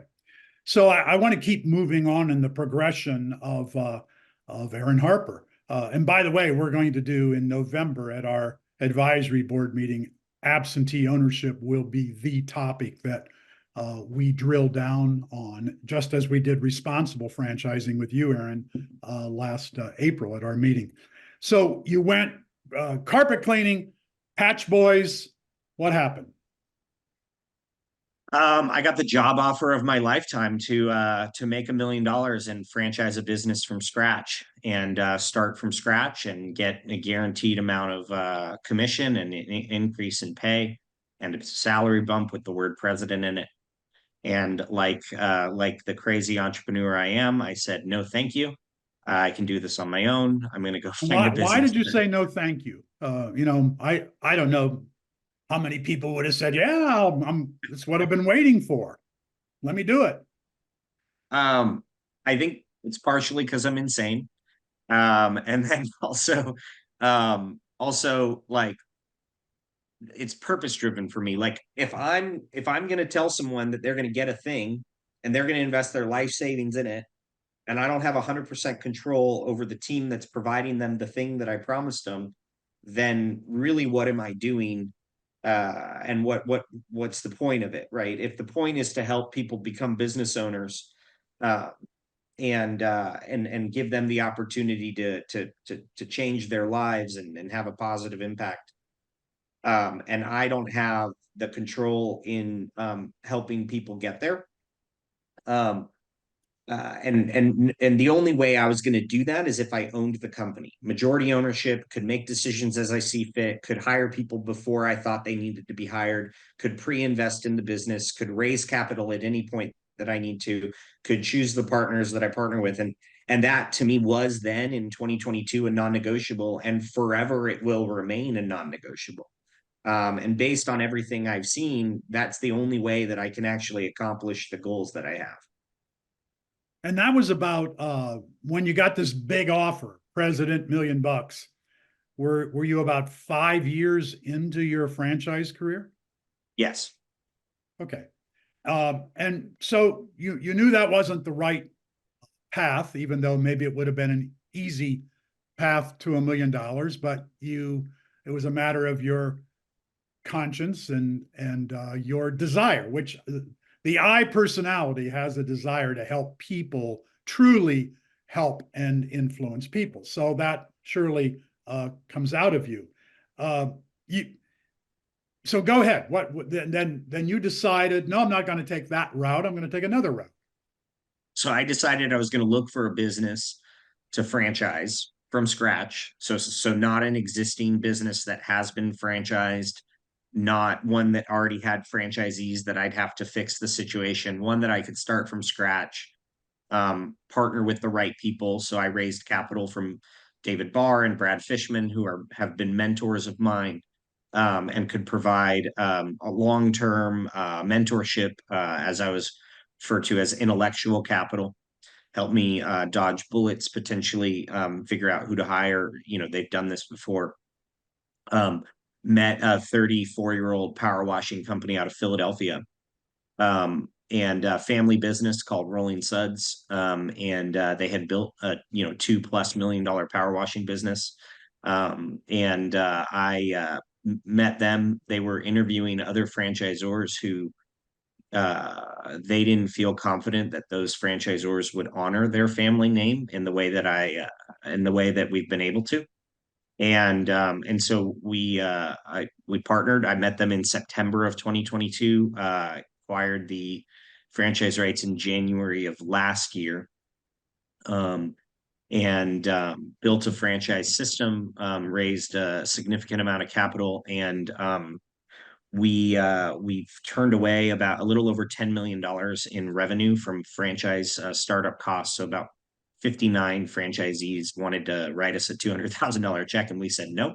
And we've signed up now 51 franchisees who have purchased 187 territories, and every single one of those franchisees will be open by September. Okay. And going back a little bit again, the 51 franchisees have come from your broker network, who you referred to as people who they know your kids' names and you vacation with them. There are a lot of brokers out there, and don't they all want to get on the bandwagon for Rolling Suds? And how have you managed to hold this to, and I don't know, are you talking about 6 brokers, or you're talking about 16 brokers who are doing the work? No, I do most of my work predominantly with one network. As you know, Alicia Visconti and I are very close. 4 minutes, gentlemen.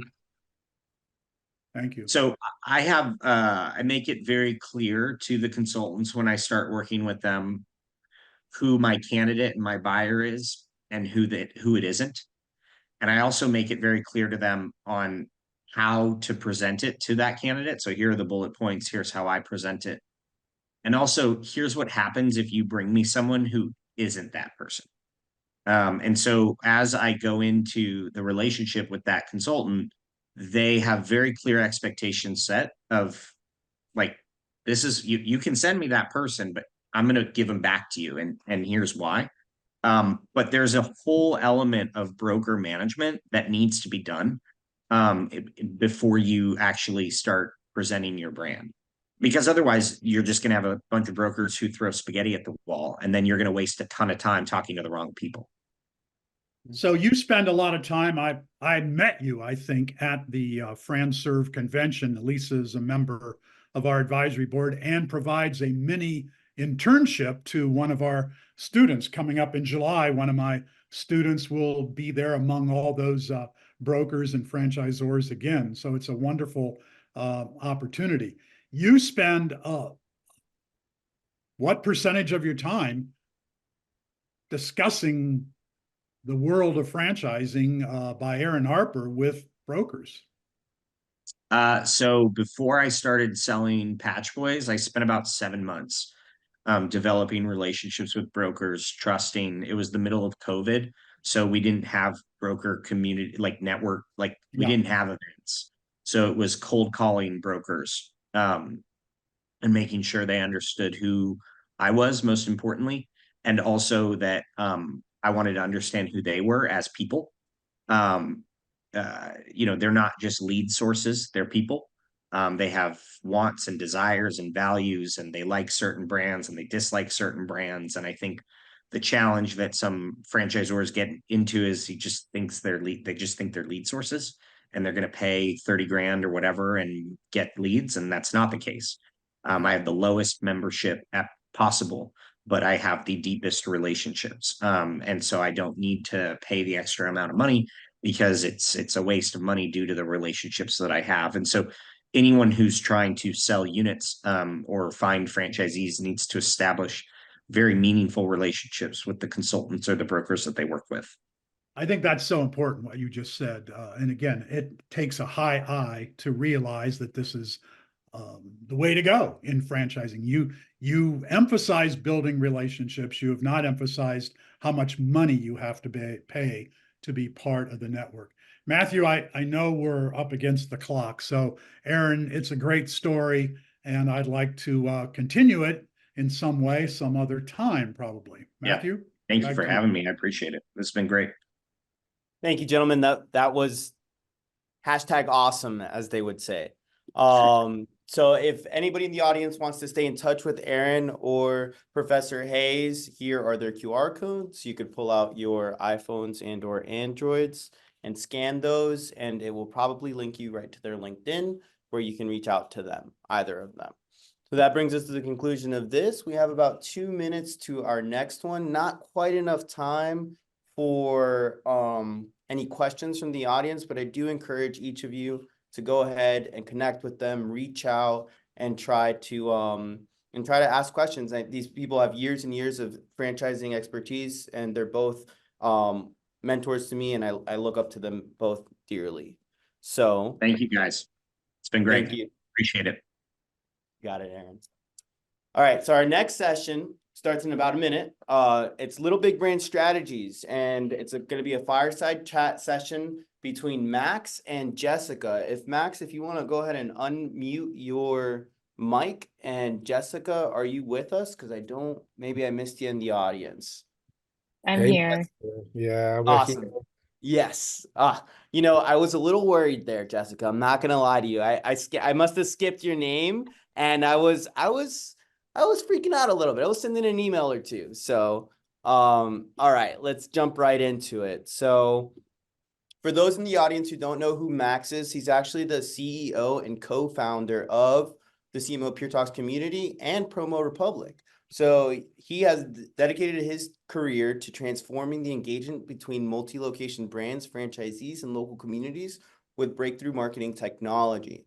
His mission is to drive franchise growth through the synergy of community and tech. Is that about right, Max? I read that for the people in the audience who might be illiterate. Just kidding. Yeah, absolutely. Thanks a lot, Matthew. You're doing a great job moderating.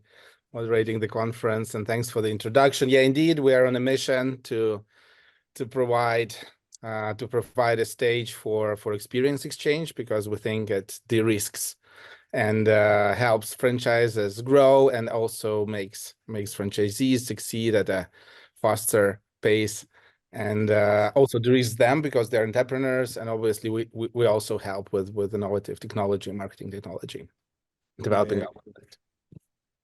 And your speaker is going to be Jessica Serrano, head of marketing at Dig. Do you want to introduce yourself, or Max, do you want to introduce her? Yeah, Jessica, please go ahead and introduce yourself. Yeah, happy to. So Dig is a company-owned restaurant concept based in the Northeast. We have 32 locations, but prior to leading marketing at Dig, I've worked in a couple of traditional QSR concepts, including Burger King and Taco Bell. So happy to be here and share my experience kind of across both ends of the spectrum. Yeah, thanks a lot for joining, and thanks a lot for being open to share the experience that you got in this amazing career. So here's really short the agenda, at least the planned one. I think we could go in more depth, and we could have some additional questions from the audience, but that's at least the initial plan. And of course, we wanna learn from you, and especially because our fireside chat is called a Little Big Brand Strategy, so you have experience with both now. And I want to just kick it off with the first question. And as a marketing leader, having those different perspectives, managing marketing for a brand with I don't know, 8 billion in revenues with a B or something like that, with thousands of locations, and now helping, and how you approach local marketing at that level, with that of a size of an organization, and what is the biggest shift? So how do you approach marketing now, being more hands-on and being closer to those to locations of your current challenge? So please double click on that. Yeah, certainly. So the biggest shift, simply put, is budget. So when a brand has 10 billion in revenue and a marketing fund funded by franchisors in the hundreds of millions of dollars, you certainly have a lot of options. And in large franchise organizations like those, local store marketing is really relegated at the franchise level, and corporate is really creating toolkits and assets to help support that, but a lot of that expertise is left up to the operators. And so shifting into a brand at a smaller scale and earlier in its inception, I really had to come to appreciate what it is that franchisors are expected to do when it comes to opening new restaurants. And so, Dig was founded in 2011, whereas I came from brands that were founded in the 60s and have, decades of household awareness that they've built nationally and even globally. So to now be working in a brand in its infancy, I had to really learn how to build that awareness in a way that was really boots on the ground. And so I feel like I've grown so much as a marketer in my ability to figure out how to break through with smaller budget. So, one of the things that has been interesting in my time at Dig is the majority of our locations are in Manhattan. And so we have pretty decent awareness in our core market. Our concept lends itself really well to young professionals that are working in the city and are looking for an affordable meal that they can kind of come down from their office and enjoy. And that made a lot more sense pre-COVID. With COVID, a lot of those folks moved remotely, and we had to kind of not only evolve our brand strategy, but also our real estate strategy into more suburban markets. So I found myself opening 3 new states in a matter of 6 weeks. And I will tell you that opening, the 19th Dig in Manhattan is much easier than opening the first in Connecticut or the first in New Jersey or the first in DC, where people aren't familiar with the brand at all. And I'd say one of the biggest things I've learned when it comes to new restaurant openings is to not just think of it as a day. It really does come down to having kind of a pre-opening strategy, opening, and then even post, because it doesn't end once you open the doors for the first time. Got it. So, and did you expect that, or you had to react immediately when the challenges of the new openings like popped up? So, did you have to adjust on the go, or did you learn it the hard way, or you were kind of prepared for that type of I'd say I definitely learned it the hard way. And in some ways, opening those 3 new markets was a little bit like Goldilocks in that, one, I'd say we got just right. One was way off, and one was kind of almost there. And so I've had to learn how much site selection and competitive set, like no 2 openings is the same because of all the different market conditions. So I definitely had ones where we opened and we ran out of food because it was so successful, and then other ones that we didn't quite get it right and had to really focus on that post opening strategy. So it's been a lot of trial and error. Yeah. Yeah, thanks for admitting that, because it's important to understand that things can go not as planned. And you also mentioned you opened those locations in states where the awareness was not so big.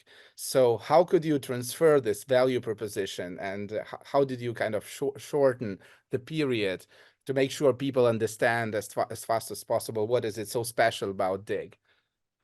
Yeah, I mean, one of the things that I did was we did focus on the pre-period. So, for example, when we opened in Stamford, Connecticut, we opened in April, but in the months prior, we worked with the landlord to do a pop-up in the parking lot, and we gave away free produce.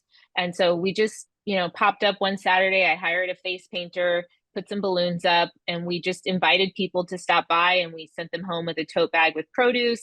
And it allowed us to start having conversation with folks in the market around, well, what is Dig? And at the time we were very farm to table focused, and so we were kind of showcasing our farmers by giving away free produce, and it helped to start planting seeds with people in the community that we were coming. And a lot of that dialogue helped us to learn who the folks were in the community, and it helped us to get smarter and prep for that opening. Influencers, I know that term gets thrown around a lot, but there really is value in finding who are the folks, even on a micro level. We're not talking about, influencers with millions of followers, but a person with even 2,000 followers who's focused on, Stanford new restaurant openings as their niche can be really powerful person to connect with. And so what we did was we had a dinner and we invited them to come in and we fed them. And it really got that, FOMO drumming up, so that then by the time we were opening the doors, there was a line of folks who were excited and ready to come in and try it. So a big part of building that awareness is not waiting until the day that you're ready to open your doors to start building that relationship with the community. We also talked a lot to our neighbors. So really just even going into the local businesses and saying, hey, we're Dig, we're opening in the shopping center down the street. We learned a lot from them. And we've also found that other operators, businesses are excited when new business is coming into their market. And it just helps them to also kind of spread the word and start pushing people into your locations as well. So I think the weeks prior to the opening is really critical to drumming up some of that anticipation. Yeah, so it's of course like different understanding on the level of Burger King. Of course, an influencer with 2,000 followers is nothing, but here you go hyper local, so you have the time to go into depth and to understand the context more and how the opinion is built in that specific community, and then of course you can do like a more thoughtful and more connected launch in a way, and with that like connect with the local customers like faster and through the channels. Totally. Go comfortable for them. I think we're already covering the second question about those local marketing tactics. Thanks for switching the slide for us. And how do you think it's I think even opening the first store in a definite state, it's kind of sets the standards for the future stores there. And so the importance of making things right and creating the real experience inside the store, and also the communications around it is important. And definitely. And did you have like experience of the second store opening in the new state? Is it then easier when you have already one running? Yes, yeah. I think I definitely in hindsight, I really highly recommend kind of going a little bit deeper in fewer markets than spreading really thin, because it was really challenging. So this year I've been really excited that we've been focusing on opening in markets where we already have a presence. So we did open Georgetown, DC last year, and then this year we opened our second in what they call the DMV area in Bethesda. And it really helped to now kind of have a story that is, hey, this is a market that we want to build deeper roots into. So I definitely have felt the ease of focusing on, opening second and third in one community, as opposed to coming into multiple communities with one location. Yeah, that's encouraging. So it becomes easier at some point until you go for the new market, right? Yeah. Yeah, Okay. yeah. I definitely think new markets are even more challenging for sure. Gotcha. Okay, so if anyone has additional questions on the local marketing strategies, please post them in the chat. And now we're moving from local marketing, hyper local marketing tactics to the use of tech and marketing technology.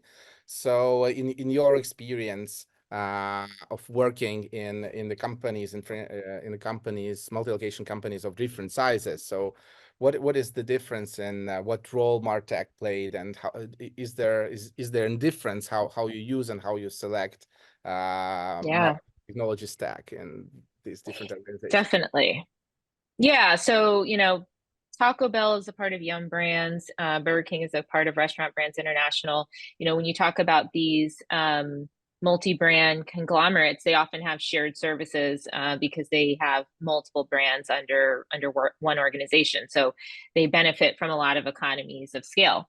When you start talking about smaller concepts, typically, you just don't have the benefit of scale, and so these decisions from a technology tech standpoint can be really daunting and challenging. And I will tell you that when I joined Dig, we actually did have quite a bit of custom tech, and that might seem counterintuitive, but it was partially because the tech stack just wasn't as critical in the restaurant space, at least in fast casual pre-COVID. So much of the business was still dine-in, so it almost made more sense to just kind of build something custom because it wasn't as integral to the business. And obviously that's changed significantly. But at the same time, the other thing that's changed is a proliferation of restaurant-specific tech solutions. And so my tech counterpart has done a fantastic job over the last, call it 18 months. It's been a very long project to move us into more out-of-the-box solutions. And we're just so excited by that, because when you have custom tech, the pro is that you can make it exactly as you like. The con is that costs a lot from a dev standpoint. And if something goes wrong, it's kind of all on your in-house team. And so by partnering with existing and proven restaurant tech solutions, kind of have this whole support system, and you're really sharing the economies of scales of other small restaurant chains using the same technology. So I'd say in this climate, buy is definitely the preferred option versus build. Mm-hmm. Yeah, and you said improving and proven. I think both is right, because they're proven, but because there are many customers and there's a lot of feedback, and of course it's constant flow of innovation you don't have to pay for, as if you exactly if you would have it if you would have it yourself. And do you see an opportunity of so how do you see the usage of marketing technology?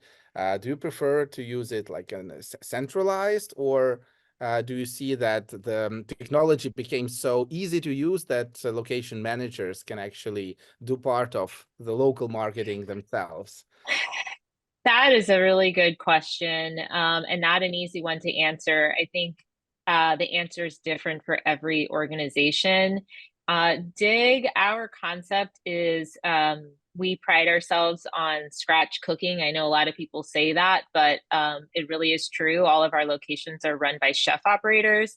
So we have quite a bit of bias towards letting chefs chef and really having them focus on the hospitality and the food quality within the four walls of their restaurant. So in exchange for that, our team tries to bear as much of the responsibility as possible on their behalf when it comes to local store marketing.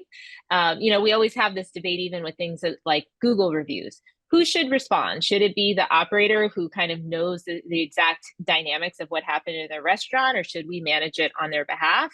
We've chosen to manage it on their behalf so that they can focus on their restaurant, but sometimes I may reach out and say, hey, this review was oddly specific about this situation, and get their input. Or I may reach out to them and say, hey, this customer is really upset. I think you should give them a call yourself. But for the most part, we try and manage it on their behalf unless there's an outlier. But I could certainly respect why some organizations choose to do it differently. There's no one answer. Yeah. No, I agree. I agree with you. Still, like multi-location companies that own all the locations, of course, want to have everything streamlined and under control because they value brand a lot, and it's all about the economies of scale and how you standardize the standardized processes. On the other hand, of course, we know there is franchise where those organizations are actually by nature are forced to do distributed marketing, and of course that brings a lot of challenges. But some of the locations they just perform so well because they somehow find this recipe of being hyper contextualized and localized. I think we discussed this case with a bigger company that bought back, like it used to be a franchise, and then it went to centralized, and it bought out most of the locations, but some of them stayed franchise, and their marketing performance still stands out. Yes. However, the standard level for all the others is much more even, and the average marketing performance of all location, of course, grew. So it's always this type of like dilemma, and of course we work hard to make sure marketing technology will be as automated and as compliant on multiple levels, both on corporate and on location levels. So also centralized run organizations can rest assured that local marketing is actually done locally, but the right way. Yes. Yeah, totally. I mean, there are a lot of tools now, AI automation, that help, at least that you don't even have to start from a blank slate, and you can even train it to make sure that it's within brand tone. And I think in the case that you described, the role of the franchisor in that situation is to be observing and creating case studies around which are the operators that are having the most success, and then sharing that with the rest of the system. Opportunity to showcase best in class execution. And hopefully not just sharing the experience, but actually reverse engineering it and then kind of putting it into the AI that helps to enable locations. So, but that's at the moment kind of everyone's dream, but I think it's going to be fulfilled faster than we all think. And of course, like moving to the next part of our discussion. So it's actually Q&A, but maybe we can start with the practical advice for operators. So what type of things? So you're now working really close with everyone, and I'm sure you know all of the operators within your location company. So how do you collaborate? What works for them dealing with the challenges? What doesn't work? So maybe you can give some practical advice for operators. Yeah, when I'm interacting with my operation counterparts and restaurant leaders, my role is to really listen for what are the themes around that are unique to their location. Are they near a college? Are they seeing that it's mostly families? And so then once I have those insights, then what are the right tactics to support them? And I will say that I think sometimes people want a magic bullet, right, when sales aren't where they need to be. But the truth is there isn't one. And the best path forward is just to start, and better to come up with, in a brainstorm, 10 ideas and just start trying them and coming up with quick learnings around what works and doesn't, than to wait for some perfect perfectly crafted strategy. So, there's been a couple instances over the last couple of years where we've had maybe a restaurant in particular that was underperforming. And my reaction in that is, well, let's get on the phone, let's brainstorm. Okay, let's come away with 10 things, and who's responsible for each one? Like, put a accountability lead on each tactic and manage it. So literally put it in an Excel file and even try and put some KPIs around it. And it doesn't have to be perfect, but how will we know we are successful? Example, hey, let's do fundraising. Okay, Bob, you're in charge of that tactic. How are you going to go run it down? Go find 10 schools, 10 hospitals, send them an email. We will feel successful if we do 3 fundraisers this season. And how much money did we donate? How many people do we think tried it?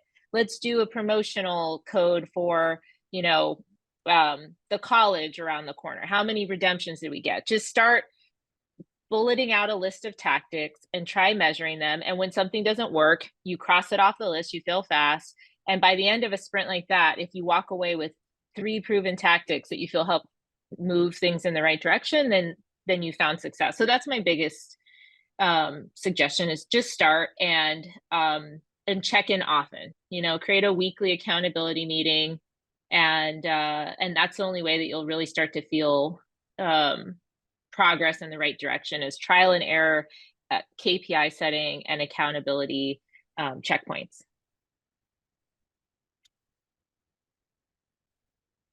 You're muted, Max. Yeah, thanks a lot, thanks a lot, Matthew.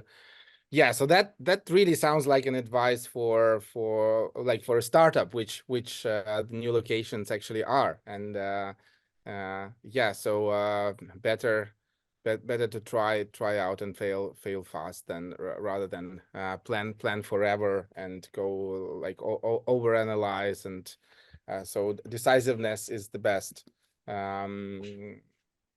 strategy to speed up things. Yes.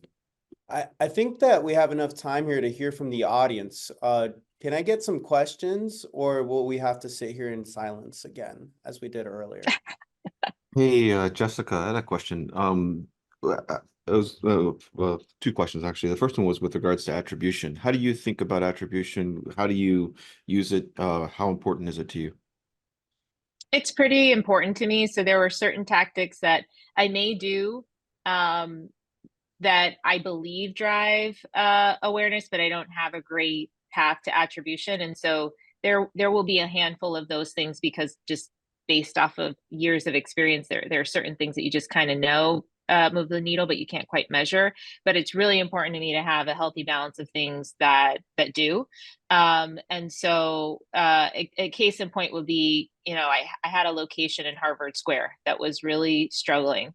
And I started doing these trial days, and I did it at Harvard. They have like houses, they're kind of like dorms. And we started reaching out to these houses and saying, okay, today's your dig day. You get to come in, you get a discount off. And the problem was that I was doing it off of walk-in, and I wasn't really able to calculate how incremental it was, right? So then optimize that. And for the next wave, we started doing them as pickup codes. So then we at least had more traction of this email address came in on this promo code, but then I was able to track their repeat rate over time and prove out the ROI that it was worth it, that giving that free food actually drove not only conversion, but ultimately loyalty. So I do think that it's important to have a balance of kind of awareness tactics that are harder to measure, but also ones that you have a pretty clear line of sight to. Yeah, that's actually really quite helpful. The other question I just had for you is with regards to just how noisy messaging is becoming. That people are just overwhelmed with a lot of noise. How are you thinking about that, and how do you get through that? Oof, that's a great point. And I think that's the balance of brand versus performance. So a lot of what we're talking about is more in terms of the actual conversion, but it's important to also invest time in making sure that you have a brand point of view that stands out. So there's 2 different ways to talk about discounts, right? I can talk to you about a BOGO, and so can 100 other brands. But if my brand tone allows me to say, you and a friend eat free, bad example, but finding those articulations that feel, dig for two maybe is a way of saying, okay, how do we do it in a way that feels unique and ownable to our brand? So always trying to make sure that we're not positioning discounts in a way that cheapens, but feels like an ownable point of difference. That's that balance between brand and performance that we're always trying to strike, or we're always trying to achieve. Well, that's great. Thank you. Mm-hmm. I'm sorry, I'm writing furiously. That was phenomenal questions. We have about 10 minutes till our next session. Does anybody else in the audience have any burning questions? Don't be shy. If nobody else says, I have another one actually. I was wondering if you could maybe speak to a little bit about how your methodology of marketing has evolved over the past years. Like, how are you changing in terms of how you think about the way to do your job? Yeah, I love that topic. One thing is focusing on top of funnel. And so, one of the things that I learned when I joined this business, I mentioned briefly household awareness. So there was a study that the team had done that showed that we had relatively low household awareness in our core market in New York City. When I tell my colleagues in my brand that, they're surprised. And it's because we all have this proximity bias that, the people around us, oh yeah, I know Dig. Well, that's because they're people similar to you that fit our profile. But when you think about New York City, there are 5 million adults in New York City. So what percentage of them know about our brand, have tried our brand, have tried it more than twice, consider it to be in their top 4? You start to whittle that down. It's a very narrow group of folks. And I think a lot of marketing theory focuses on trying to get those hundreds of thousands of people to repeat one more time. But man, the truth is, how brands grow is by focusing on getting those 5 million people to try once. And it's hard to do that. And it's a lot cheaper to convert a loyal fan into one more visit. But it really is about top of funnel awareness. And so that changes the way that I talk about my brand when I focus on top of funnel, because I believe if I get more people in to try, the loyalty will follow. So if I talk about my menu in language like, hey, come try the new winter menu, who does that really speak to? It speaks to the bottom of the funnel, because in order to be excited about my winter menu, you have to know that, oh, Dig launches a new seasonal menu every 3 months, and I love Dig, and therefore I'm going to love the next thing on the menu. So this winter, we talked about try our new crispy chicken. That's a different way of talking that is more broadly appealing to whether you've tried Dig or not. You're seeing this really craveable chicken, come on in and try it. And then how do I do as many trial driving tactics as possible to get people in the restaurant? So I'm a big advocate for focusing on top of funnel over frequency. What would you say, like, one super tactile, maybe it's something like influencer marketing or something that you've done that's a top of funnel activity that everybody in the audience can take away from? Could be something guerrilla, could be something traditional, just something very tangible that they could take with their calls. To build off of that specific example, so one of the things that we did was for that winter launch is we did crispier hour. Again, to this point about how do I break through all the noise. So I wanted people to come and try our new crispy chicken. So what I did was between the hours of 2 and 5, I did a promotion where you can try the crispy chicken on any Dig bowl for only $5. Now I put it during a window off peak where it wasn't going to cannibalize too much of my business, but it definitely drove incremental business. And in terms of how I calculated that, as I looked at the sales during that window in the weeks prior versus that promo period and saw the lift there. So that's just an example is trial, right? Is, hey, I want people to come in and try this. How can I lower the barrier? Well, here's a discount that you have to come in and try it during this very particular period. It was 1 hour on one day just to get people in the door to try a new product. I'm hearing a lot of accountability, right? Earlier you spoke about if you're trying to make change, putting one person in charge of it and then just actually doing those things. And the same could be said, I think, about the trial. So I think that is very very smart goals, right? We all hear about them, but I think with that point, Max, do you have any closing remarks for the session? I actually have one more question. I just need to ask it because we touched the data question and the analysis of the funnel. So, and I see that more and more companies and brands, they are like just visiting those conventions and events. Most of the speeches are, of course, about AI, but also on how to generate quality data, how to use more data in making marketing decisions, how to make sure you can get like some actionable insights from the data. So are there any other examples on how you could generate data and use it for your decisions? So what type of KPIs, what type of data sources do you use in your day-to-day work, or maybe in a planning? Yeah, I mean, everyone at least has the benefit of their sales data, I would hope. And so at a minimum, I think there's a lot of richness in just even looking at sales, which items perform best, which day parts, which channels, all of those insights are at a minimum. And then on top of that, to the comment around, tech stack, there are a lot of other tools that can help take that data to the next level. Loyalty is a great one. I mean, the real reason why everyone does loyalty is because it gives you first party data about your customers in a longitudinal manner. So we use Thanks as our loyalty partner, and I'm able to see a lot of really rich insights through that data. So I'd say, lean into your tech stack for those insights, and also, don't be afraid to really be quite insistent with them about walk me through it, help me to understand it, extract as much value from those relationships as possible, because they have a lot of resources on their end. And if you are insistent, they often are willing to help you more than you might realize. But even if you don't have all of that, just spending time in the sales numbers can be quite insightful as well. Yeah, thanks a lot.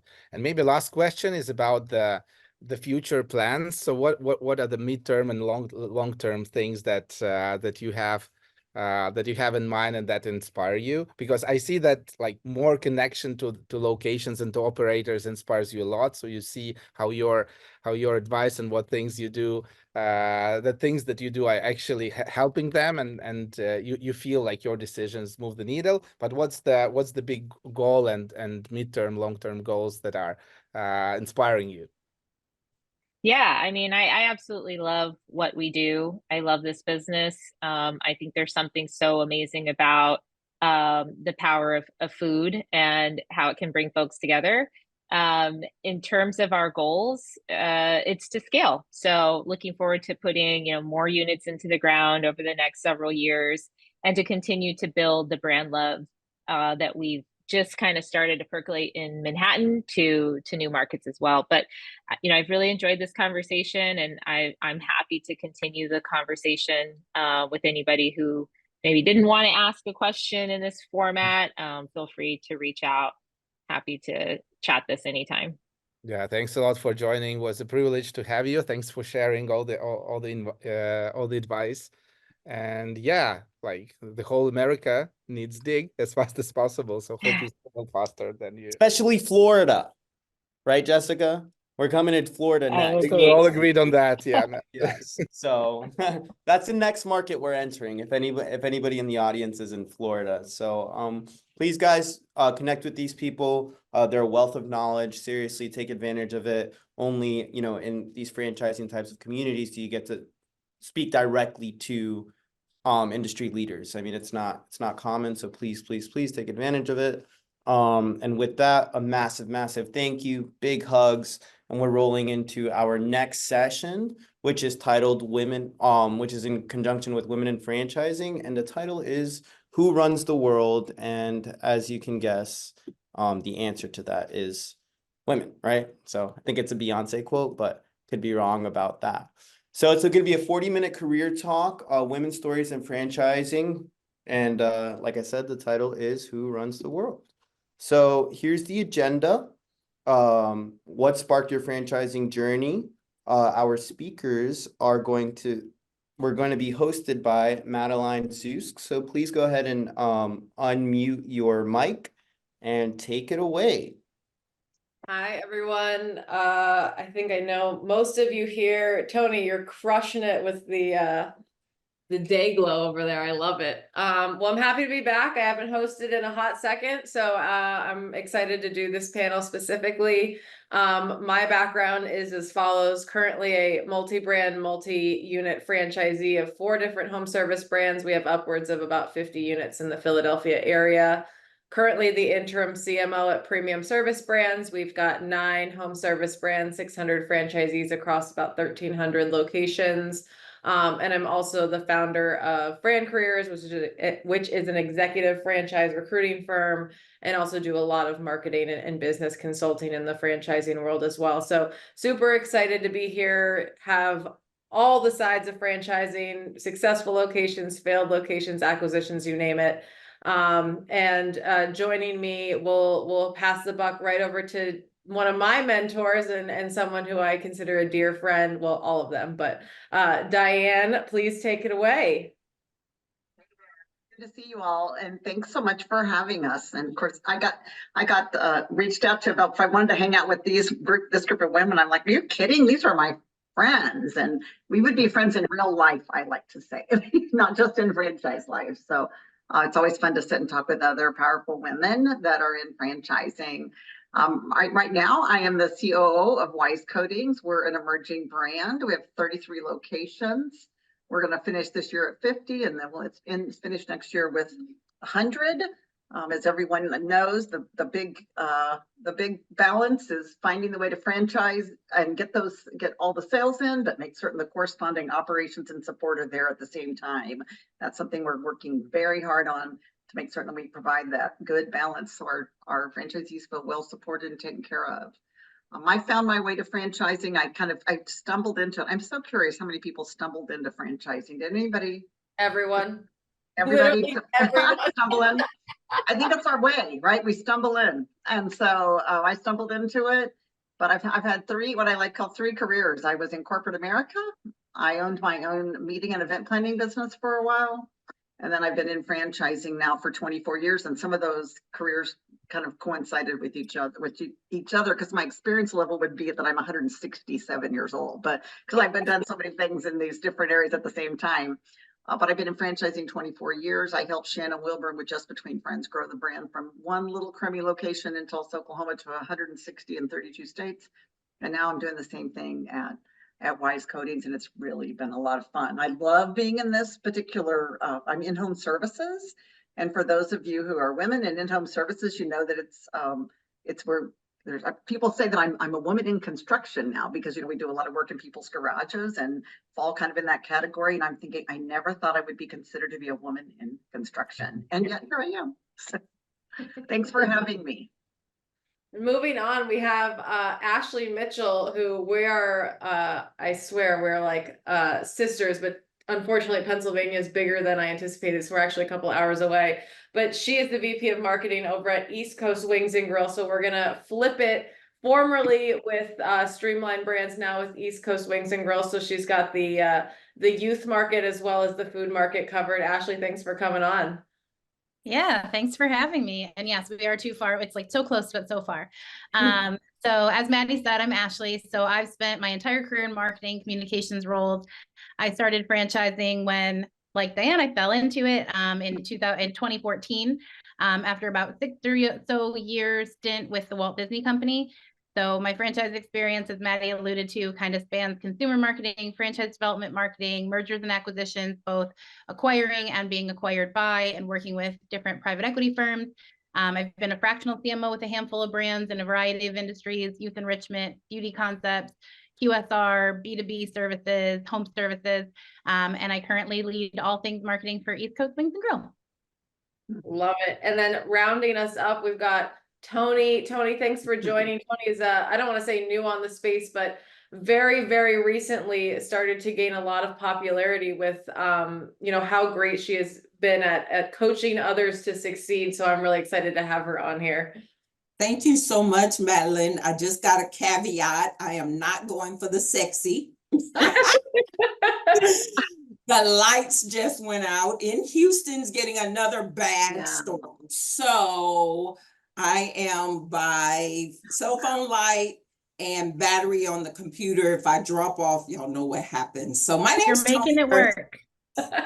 making it work. And it goes with my brand. Tony Harris Taylor. I'm the CEO and founder of Drastic Results. See, drastic.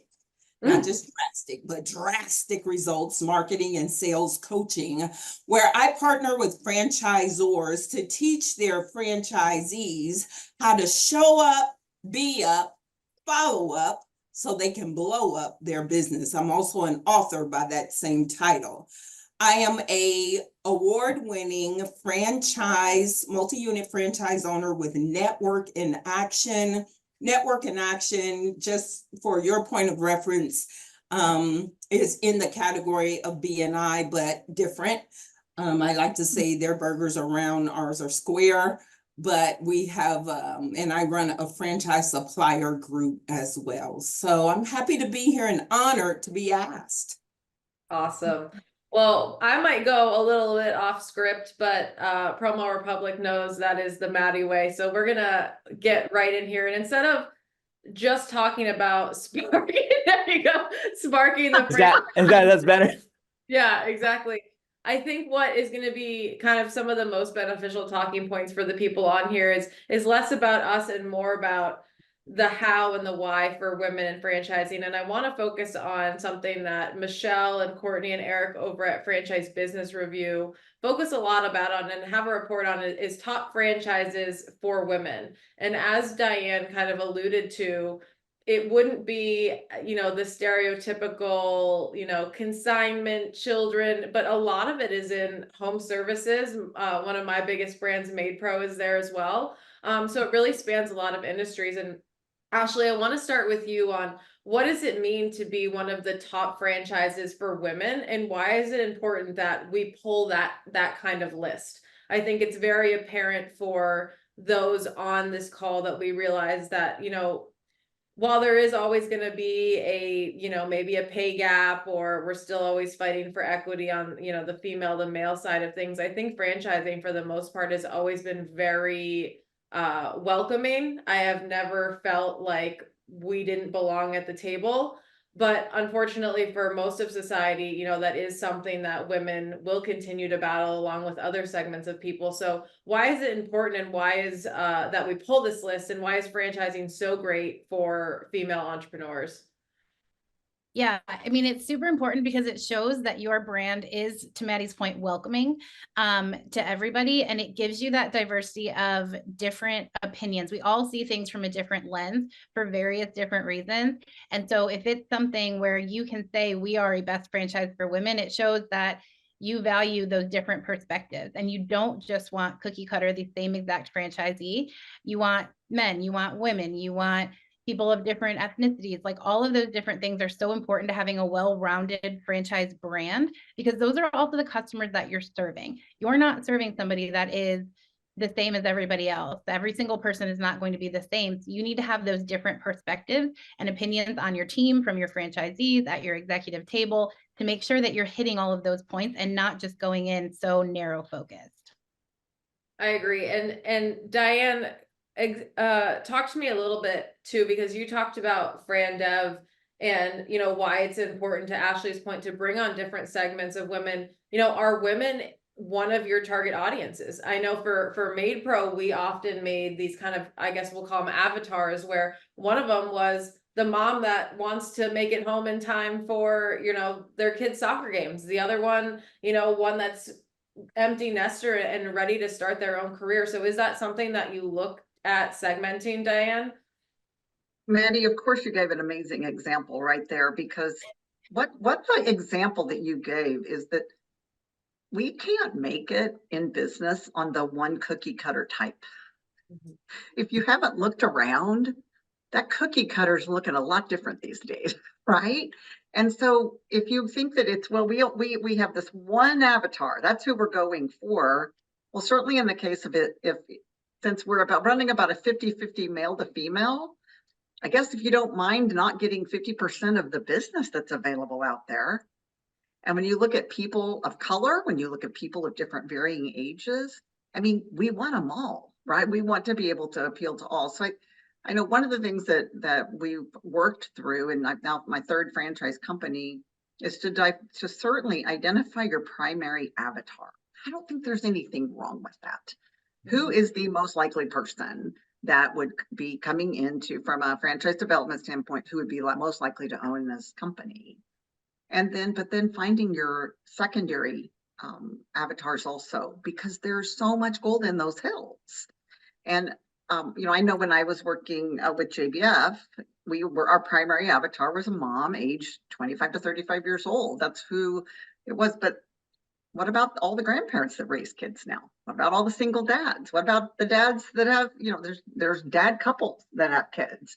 So we were only, I guess we didn't want all those other people's business, but don't we want all their business? Plus, we want them to feel welcome, that they can be a part of us. And I will say at Wise Coatings, we're traditionally, we have 2 female owners. They are rocking it and they're incredibly good.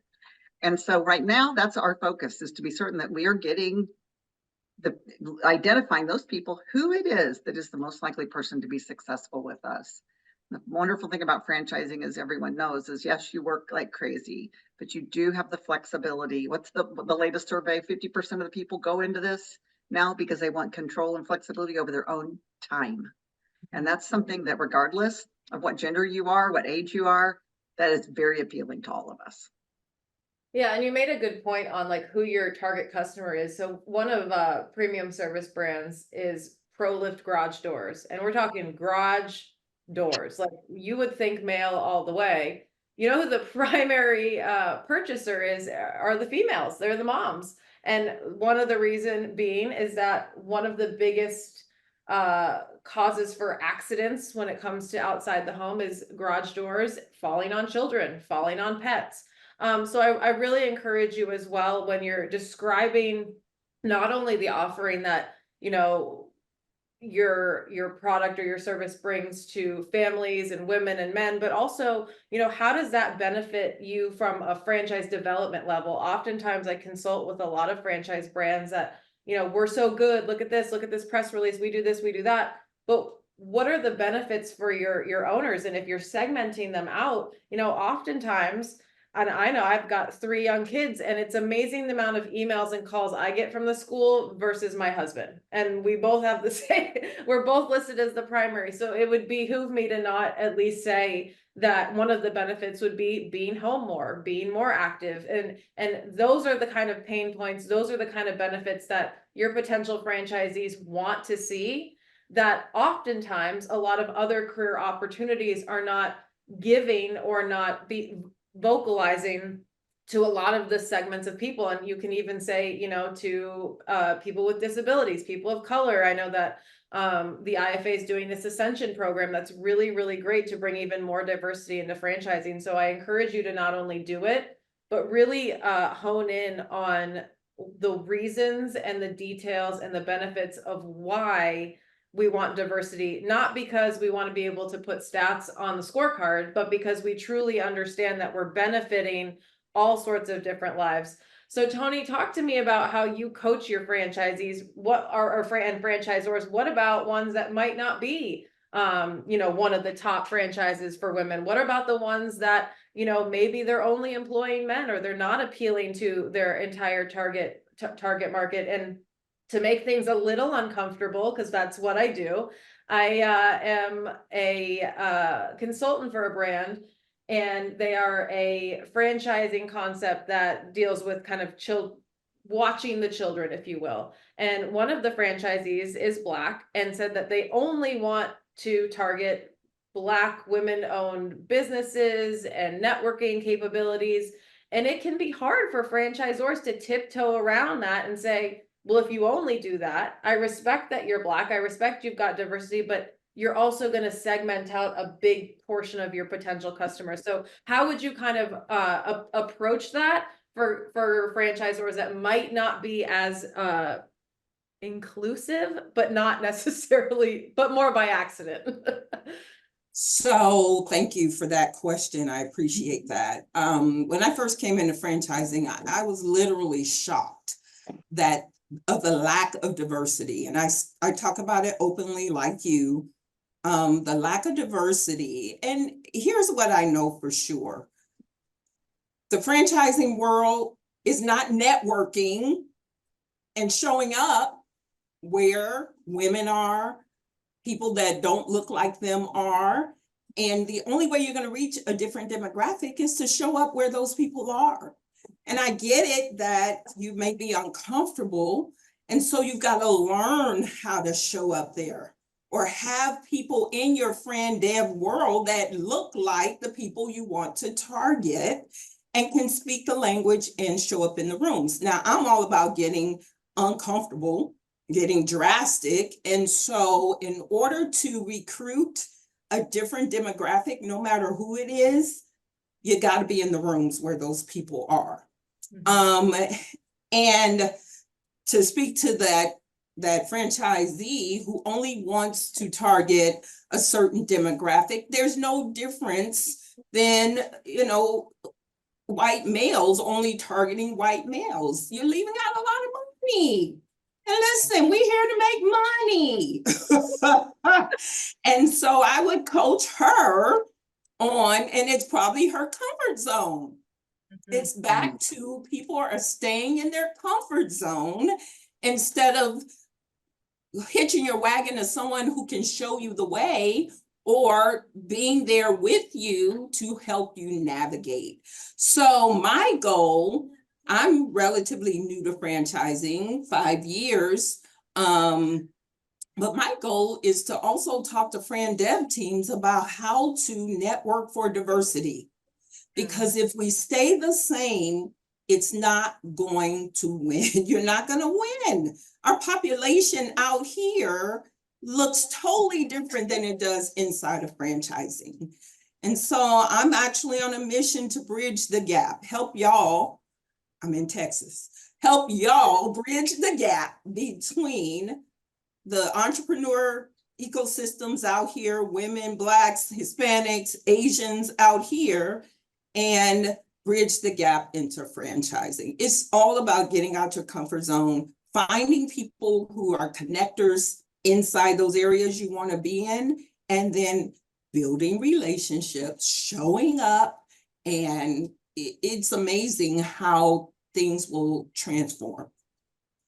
So, and actually, I was going to say, just to piggyback on that, like, I do think that franchising has gotten a lot more diverse in the time that I've been in franchising.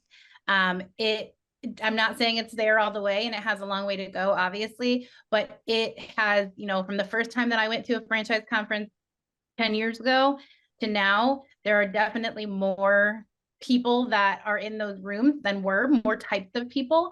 And I think that that's great, because I think that what that says is that people are raising their hand and willing to do it and do the work to get involved. So I think we're making steps in the right direction. Now I'm going to call out someone who's not on the panel, but I think would have very good insight. Marianne Murphy, who was with Floor Coverings International forever. I want to ask a question about, a lot of this is going to fall back on, transitioning a little bit more to consumers, but your business coaches and having to have tough conversations. So I have been in the room many times where I've been told on the phone, well, you wouldn't know, you're too young, or you don't understand, you're not a business owner. And in many cases said it without saying it, that either I'm Asian, I'm a female, who knows, right? But how can your coaches approach situations like that when maybe franchisees don't want to hear it, or maybe they're not open to necessarily this learning from someone that might not look like them? How would you coach your team on ensuring that you're getting through to everyone? And I think the easy answer would be like, oh, well, that franchisee I would never approve them. There's always going to be those ones in your system. You can't avoid it. There's a lot of cooks in the kitchen, and franchising is emotional. So it gets to a point sometimes where the tough conversations need to be had. And to Tony's point, getting out of your comfort zone. So what is your suggestion in terms of, whether it's coaching your coaches or coaching your Fran Dev, Marianne, on having those tough conversations to ensure that there is a balance of power and equity in your organization? Yes, that there's so much in that question, but thank you for asking.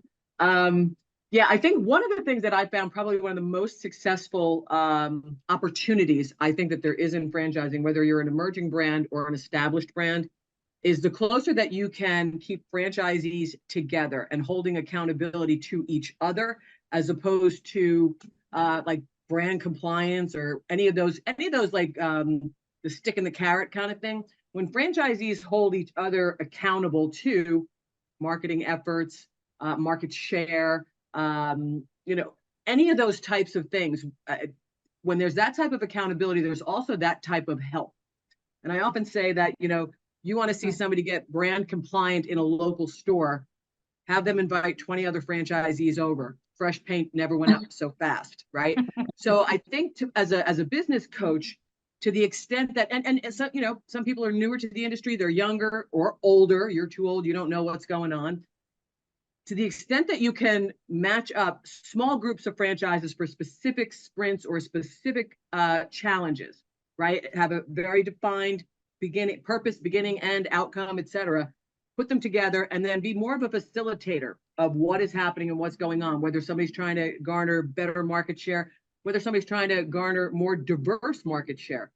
Putting franchisees together for the creative thinking and accountability. It's like, okay, you said you were going to go do this, but you didn't do it. So why are you still whining? And that's coming from them. That kind of peer pressure kind of folds in.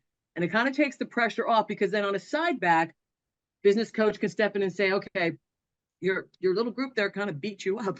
I feel bad. How can I help? Right. So now you can come in the back end and help get them to move so they are moving in the direction they want to move in. I love that. That's great advice. And Diane, I want you to kind of piggyback off that, because if anyone, you are one of the biggest champions of having a correct culture. I'm under the guise of, yes, there is a such thing as good culture, but I also think that it's a scale and it's more about having the correct fit. So, how does that play into, when there's tough conversations, building a franchise from the ground up, and also might be running into difficulties ensuring there's equity, there's diversity, and making sure that that culture remains inclusive from the top down? Good question. And Maddie, early on in my corporate career, I worked for companies like Marriott and Hilton, big companies. They didn't get that way by just waking up every day and figuring it out. They were very intentional, and culture is an area where both were intentional. And I can remember when culture began to first used to be discussed, because I've been in business a long time, and they were talking about setting culture. And I was really having a hard time finding a way to make that tangible to me, because I'd always seen the words, right? They're hanging on a wall at the home office, right? They're on letterhead, they're in emails, they're on social.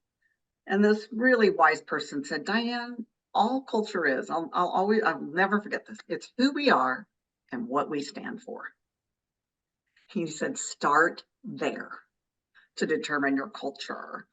Well, that's one of those things that is simple, but it's not easy, because who are we and what do we stand for?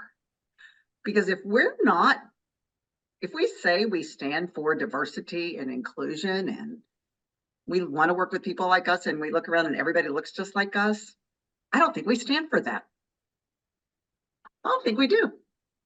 And so we have to start somewhere thus. So I would say when it comes to setting the culture, is make up your mind. We are not going to be doing things the same way that it's always been done just because it's the way it's always been done. We're going to do this and be intentional, because I will tell you, if we continue to do things the way they've always been done, especially in the area of culture and when it comes to reaching diverse audiences, we will be in a room by ourselves one day and won't know how we got there. We will look around and go, where'd everybody go? It changed. You did it. Life changed. If y'all looked around lately outside of franchising, it doesn't look like we look in those big meeting rooms, does it? It don't look anything like it. It's the only place I go where it looks like that right now. And I'm not saying that to bash on franchising. I love franchising. I'm saying we have work to do. So who are we and what do we stand for? And do we want to reach people that are different than us? And I like what Tony said in having the hard conversations. If those conversations are hard for you, that's okay. Then start having them anyway. And let's figure out who we are, what we stand for, and what we're going to mean and believe and do and set that way. And if we're not hitting the mark there, we need to course correct and figure it out. Because what no one has any time for is someone telling they're one thing and they're another. Because Maddie, you and I have walked that road, and ain't nobody got time for that. And so that is an area where I mean, that is an area where in this next gen coming on, they can smell a lack of authenticity 100 miles away. So this is an area all of us need to do our reflection on and be certain that what we're doing matches who we are and what we stand for. And I think it's good to be reminded, you know, last night, my husband, who's notorious for picking just terrible movies I don't want to watch, put on Moneyball. And I was like, I'll watch it. And it resonated very well because I'm right now in some hot water at PSB in terms of metrics, and you know, we're trying to figure it out and make it work. But I also think that franchising, as quick as we can turn things around and as many levers as they can pull, it's always a process. And it's the same thing no matter what. And I often say that franchising lives in the gray area because we are not all corporate where one lever changes everything, and we're not all, you know, small businesses. We're very much in the middle, and it's very much intertwined with emotion. So as you're dealing with people, whether it's bringing on Fran Dev and their life savings, hiring people, you know, coaching to diversity, you know, these things take time. Nobody likes change, and especially a system that has been around for a long time. So, you know, it's definitely a good thing to remember that these things do take time. And I think that there's a lot of franchises out there that might say, oh, that's not me, or I don't need to do it, or, you know, the big guys aren't doing it. I had a podcast within, I think it was like 6 months ago, with the chief franchising officer at McDonald's, literally the most famous I'll ever be. I was like peeing my pants. I was like so nervous. And they just recently, and I'm sure you've seen it on LinkedIn, but are allowing for the first time in decades new franchisees to come into their system. Oftentimes they just grow with who they have, or they have big buying groups. They want to increase the diversity. They want to provide more franchising opportunities for people like us, not just these large buying groups or people that have been legacies in the system. And to that, I say, if McDonald's is going to do it, why can't you? Right? There's a reason they're doing it. And at the end of the day, there's clearly money to be made, because I understand that it's business, but it's business intertwined with the most people imaginable. And I think that's tough. And on that, Ashley, I'm going to put you on the spot and ask, you know, what is one of the hardest situations you've been in being a female, whether it's in business or in franchising? Yeah. I mean, there's been quite a few, but honestly, it is, you know, so it's when you have to speak up, and to exactly what Tony and Diane were saying about like those hard conversations and being uncomfortable. It's those moments of where I've been at an executive table of it was the boys club. They would not tell you, they would not admit that it was the boys club. Even when I called it out, it was, oh, that's not the case. And I'm like, then why are the 4 of you going golfing? There's 4 of you and 1 of me, and the 4 of you are doing this weird. I don't golf, but that doesn't mean that when the rest of the executive team is doing a non-work function going golfing, but I find out about it after the fact, that means it's a boys club. Like that's intentional. And so calling those things out, it's very uncomfortable because you don't want to say that to your CEO or to the rest of your executive team, that this is what you guys are doing, and you don't even realize you're doing it. They weren't doing it to be mean-spirited, anything like that. They were doing it because that's the world that they live in, and they didn't realize that that was even happening. Maybe subconsciously, some did, some didn't. I mean, obviously it got back to me. So one of them thought that it was a thing that I should know, which is positive on that side. But it is being able to speak up in that situation where that's hard to do. But that's the only way that we're going to make change, is you have to be comfortable getting uncomfortable. It's never going to get easier, but you have to just do it, or it's going to stay like that forever. I love that. And Diane, what about you? Well, I love where this conversation is headed. And the thing about men and women working in the workplace, I've been in the workplace a long time. Early on, I'll never forget, it's just not franchising, but many years ago, I had a sick kid because, Maddie, to your point, you're the one who's getting the call, right? And I was actually a single mom at the time. And I'll never forget my boss looked at me and goes, man, you need to get a wife for that kind of thing.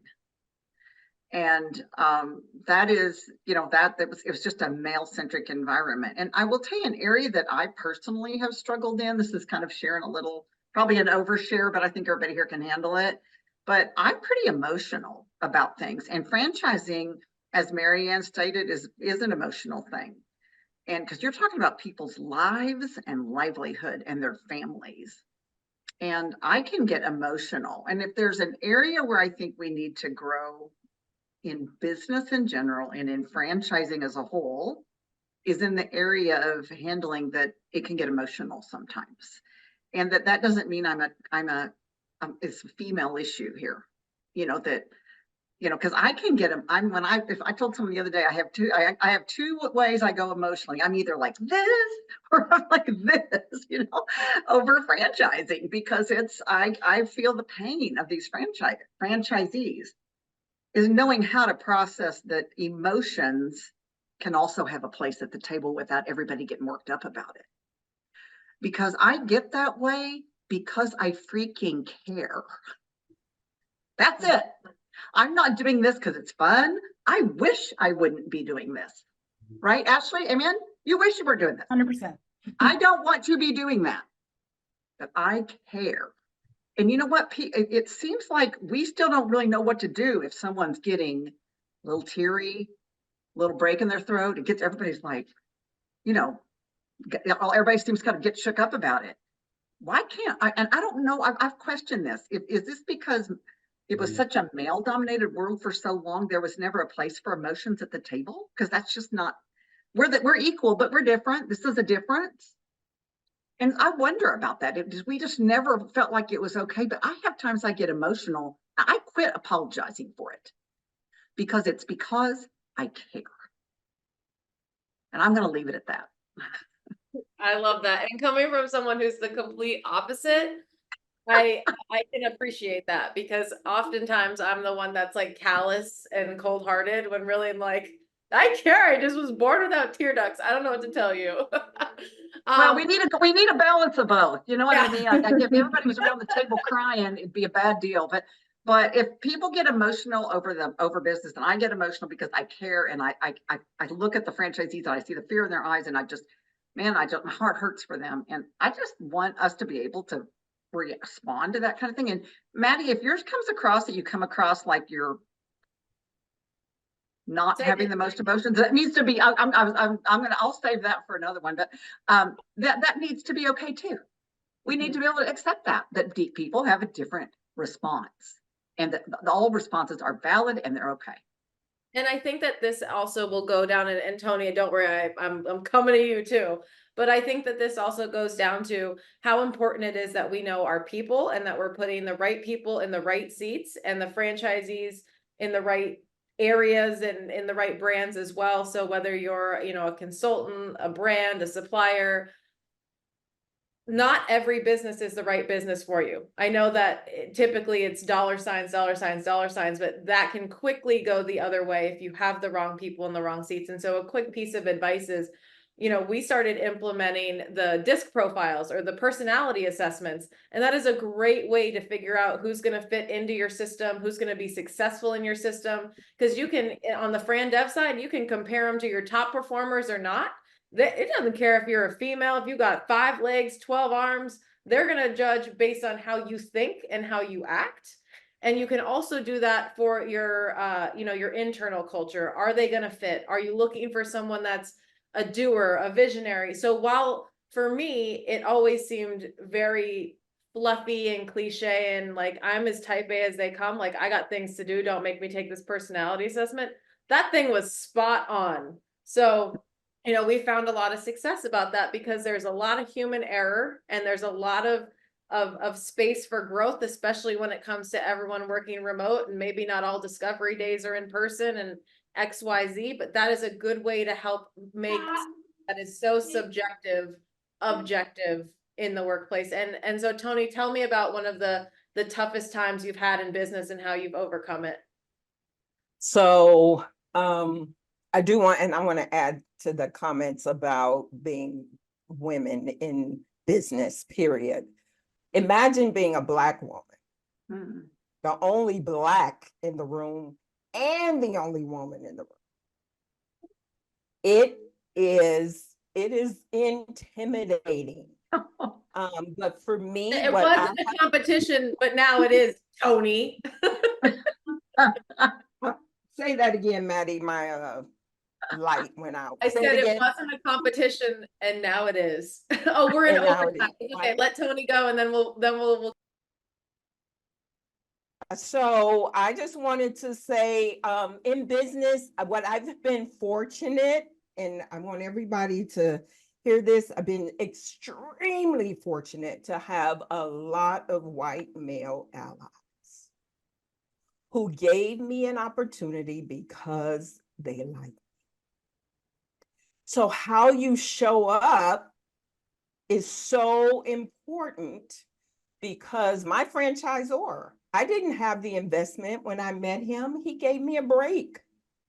And today I've referred him 9 franchisees. So finding the people who can be your allies when you are the only one in the room is important as well. And I am personally in business, I'm drastic. So I see obstacles, but I'm like, huh. And I just walk around them, walk over them, get somebody else's hand and say, guide me through them. And it's just helped me tremendously in my journey. Well, thank you for sharing. And I think that brings us together as a whole of, it doesn't matter if you're male, female, red, white, black. At the end of the day, franchising is about people. It's about the right people. It's about being a good person. And that doesn't mean that you can't have hard conversations. It doesn't mean that things are never going to go wrong or people aren't going to be wrong. But it's going to be about how you treat them, how you work through it with them. Franchising is like a marriage. Most of the times it's 10 years.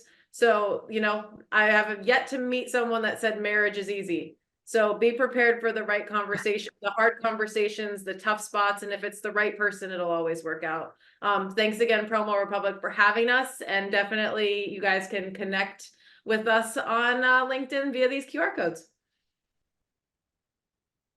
Thank you so much. I hope that everybody in the audience is as powered up as I am by this, and that we stayed true to our webinar title, Franchise Power Up. This was an amazing last panel. Thank you, ladies, so much. I have tons and tons of notes, and from the bottom of my heart, just thank you. I think that we talked a lot about a lot of topics that are uncomfortable, and I absolutely love that, right? The only way that we're going to make change is if we do something different. So with that said, that was the last session for the day.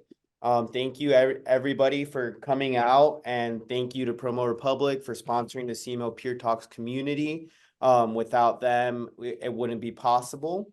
Here is my QR code and some of the other QR codes from the other speakers. If anybody wants to connect with anybody, please do. I'll probably reach out to everybody over time just to say thank you and put a little personal touch on it. But I really do appreciate every single one of you coming out. Some of you guys came out to the call for my first host. I hope that I wasn't too annoying or ridiculous. So with that said, please, if you're going out to FCXC, you will be able to meet me, Daria, I think Max, and a bunch of other people from CMO Peer Talks community. We're hosting a live events at FCXC. I will send you the invite. Just DM me and you are invited, especially if you showed up here. So I look forward to that and seeing you guys all in IRL or in real life, if you don't know what that means. And here's the link for it if you want to go ahead and put it into your phone now. So I'm not sure how many more slides there are, but we're going to keep going. So I think this is the last one here. So you guys are just free to go ahead and log off at any point.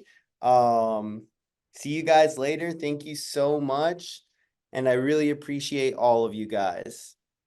And I'm going to stop sharing here. Steve, nice to see you. It's always a pleasure. Tim, you had